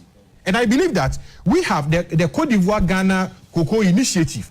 The secretariat or the diplomatic secretariat that hosts this initiative is just here, behind here. Okay, so please give me a minute. I understand the gentleman has joined us, so please give me a minute. Just this morning, I've been informed that my cocoa farm is under attack by illegal miners. No, I would. My cocoa farm, I have just been informed. I showed that message to me. Just be informed that my cocoa farm is under attack by illegal miners. In Obuasi. It's part of the new law that we are going to... In Obuasi. And the police is there, watching. My cocoa farm. Okay. It's an attack by illegal mining. Okay, gentlemen, hold on for me. Good morning, Theophilus Tamaklo. Good morning, sir. I understand you would want to speak Cree. You're going to be like that. But just let me be able to call there. Oh, I'm a cocoa farmer, so I speak my local language. Please say that. Please say that again. I'm a cocoa farmer, so I want to speak my local language. Okay, please go ahead. If everybody can hear me. Yes, we can hear you. Okay. Yeah, movie here at Chiano Bay. I don't want to make a. But you have to come back to Casa. Yes, I'm going to ask you. It's here. We are seeing Ghana for politician, NDC, MPP, whatever, and Ethiopia. But me Casa no pay we me NDC and me MPP. I'm a cocoa farmer. So the way our politicians, money young cocoa farmers, economy. In fact, we don't like it. That don't mean it's 64 kilograms. Cocoa na can want some now, the copot. And yes, 64 kilograms. Some 64 kilograms there, multiply by this amount of price now, what they are buying. When 64 kilograms, 62.5 kilograms. 62.5 kilograms. And no one can move here, Ediama Yanko for. Some working 64.4, 64, yeah. That means I want to my company, maybe I buy no, will be a young cocoa for. What I say, is a prayer because I'm buying cocoa board, and we are seeing that here, say. Meda present, Meda, Meda was to be present with me, I didn't have to platform. Okay? The better member are buying it here, say. Then cocoa for the young for that have you move. Okay? The canoe ever to hold more. My mention I did not penny scholarship, pension scheme. Kodapek, cocoa rose. Even Panya, Lusak. Sanyo Manina, I can't want to see any cocoa. So, that cocoa and every one a coverage member is 10 kilograms. Is it not 12.5 kilos? I need for this is I'm going to go. Right now, I'm going to go. If you are for Yania, because this is what I say. I'm going to say, you take Yensika, Kodapek. You mean, can be me question it. A scholarship for no Yenemko for Yenubility. Almost the me will pay your prayer make a scholarship for no, we will never go that, and then now for it. Me started a media cocoa, 19 years, and a media cocoa, and then me started 46 years. 19 years, 46 years. Me could take cocoa for 45 acres. Yana me be and then just one a me. And then just one a me. 2022, me Central Regional Best Cocoa Farmer. Recently, yeah, almost man a draw. None of the equipment for 2023, 2024, 25. A blow 1 liter. And I'm with your money. It is better than buying any Ghana cocoa board say. So, could that fix the kind of matia to hold on? Do not be an air. Do not be an cocoa. It is a magnetica. I'm for Pedro. I'm trying to a full 2-3 years. I didn't want ever. Now, yeah, the fungicide, a kumumwa ana. I don't know whether a kumumwa ana. Then, I buy the cup in the name of cocoa farmers. Then, I buy beer bar. Or pay cocoa creapota. A one of the buy no, the piano, grinding up better than 24 say, almost my 70%. We did it for my 70%. Cocoa, and yes, it's 4 kilograms, and 62.5. We say, I buy no more in that diet. Ma abana that me you go create the demo what pamu to come free that a real thing na NTA say Ghana cocoa Ghana government almost try cocoa create for ye ma entimi nya asetena pa yen hwe Randy Nabe pay oba beje musume ba ko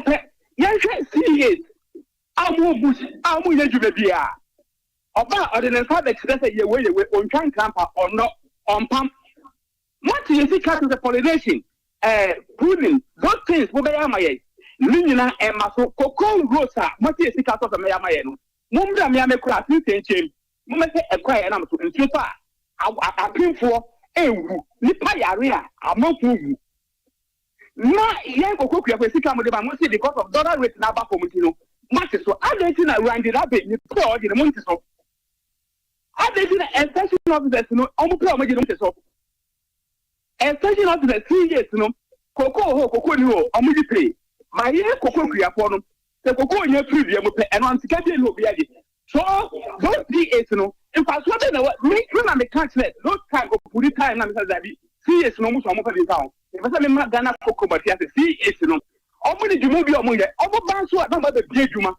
ebi me ye mo ban money on kwefum onye hwe I'm telling you and I make catch them say Ghana ban tie say those 3 years no we are wanting them say we don't want them obi anko fie so obi ba be juma dia nipa no omo ntosi kan ma no say ye da ondo bi oba ye punya onye bi even 3 years na di farmers no po asa omo tumo ta ko mo fum so I say Kokobot, the BN home in Bomuka or BN home in it.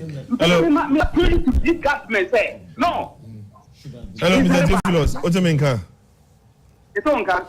Okay, Pacho, me crop for one more friend, no, you know, being come away, Chini, I said, Yamia Dumna Sabia, next week, Ube to be in Yahuananka, Waba.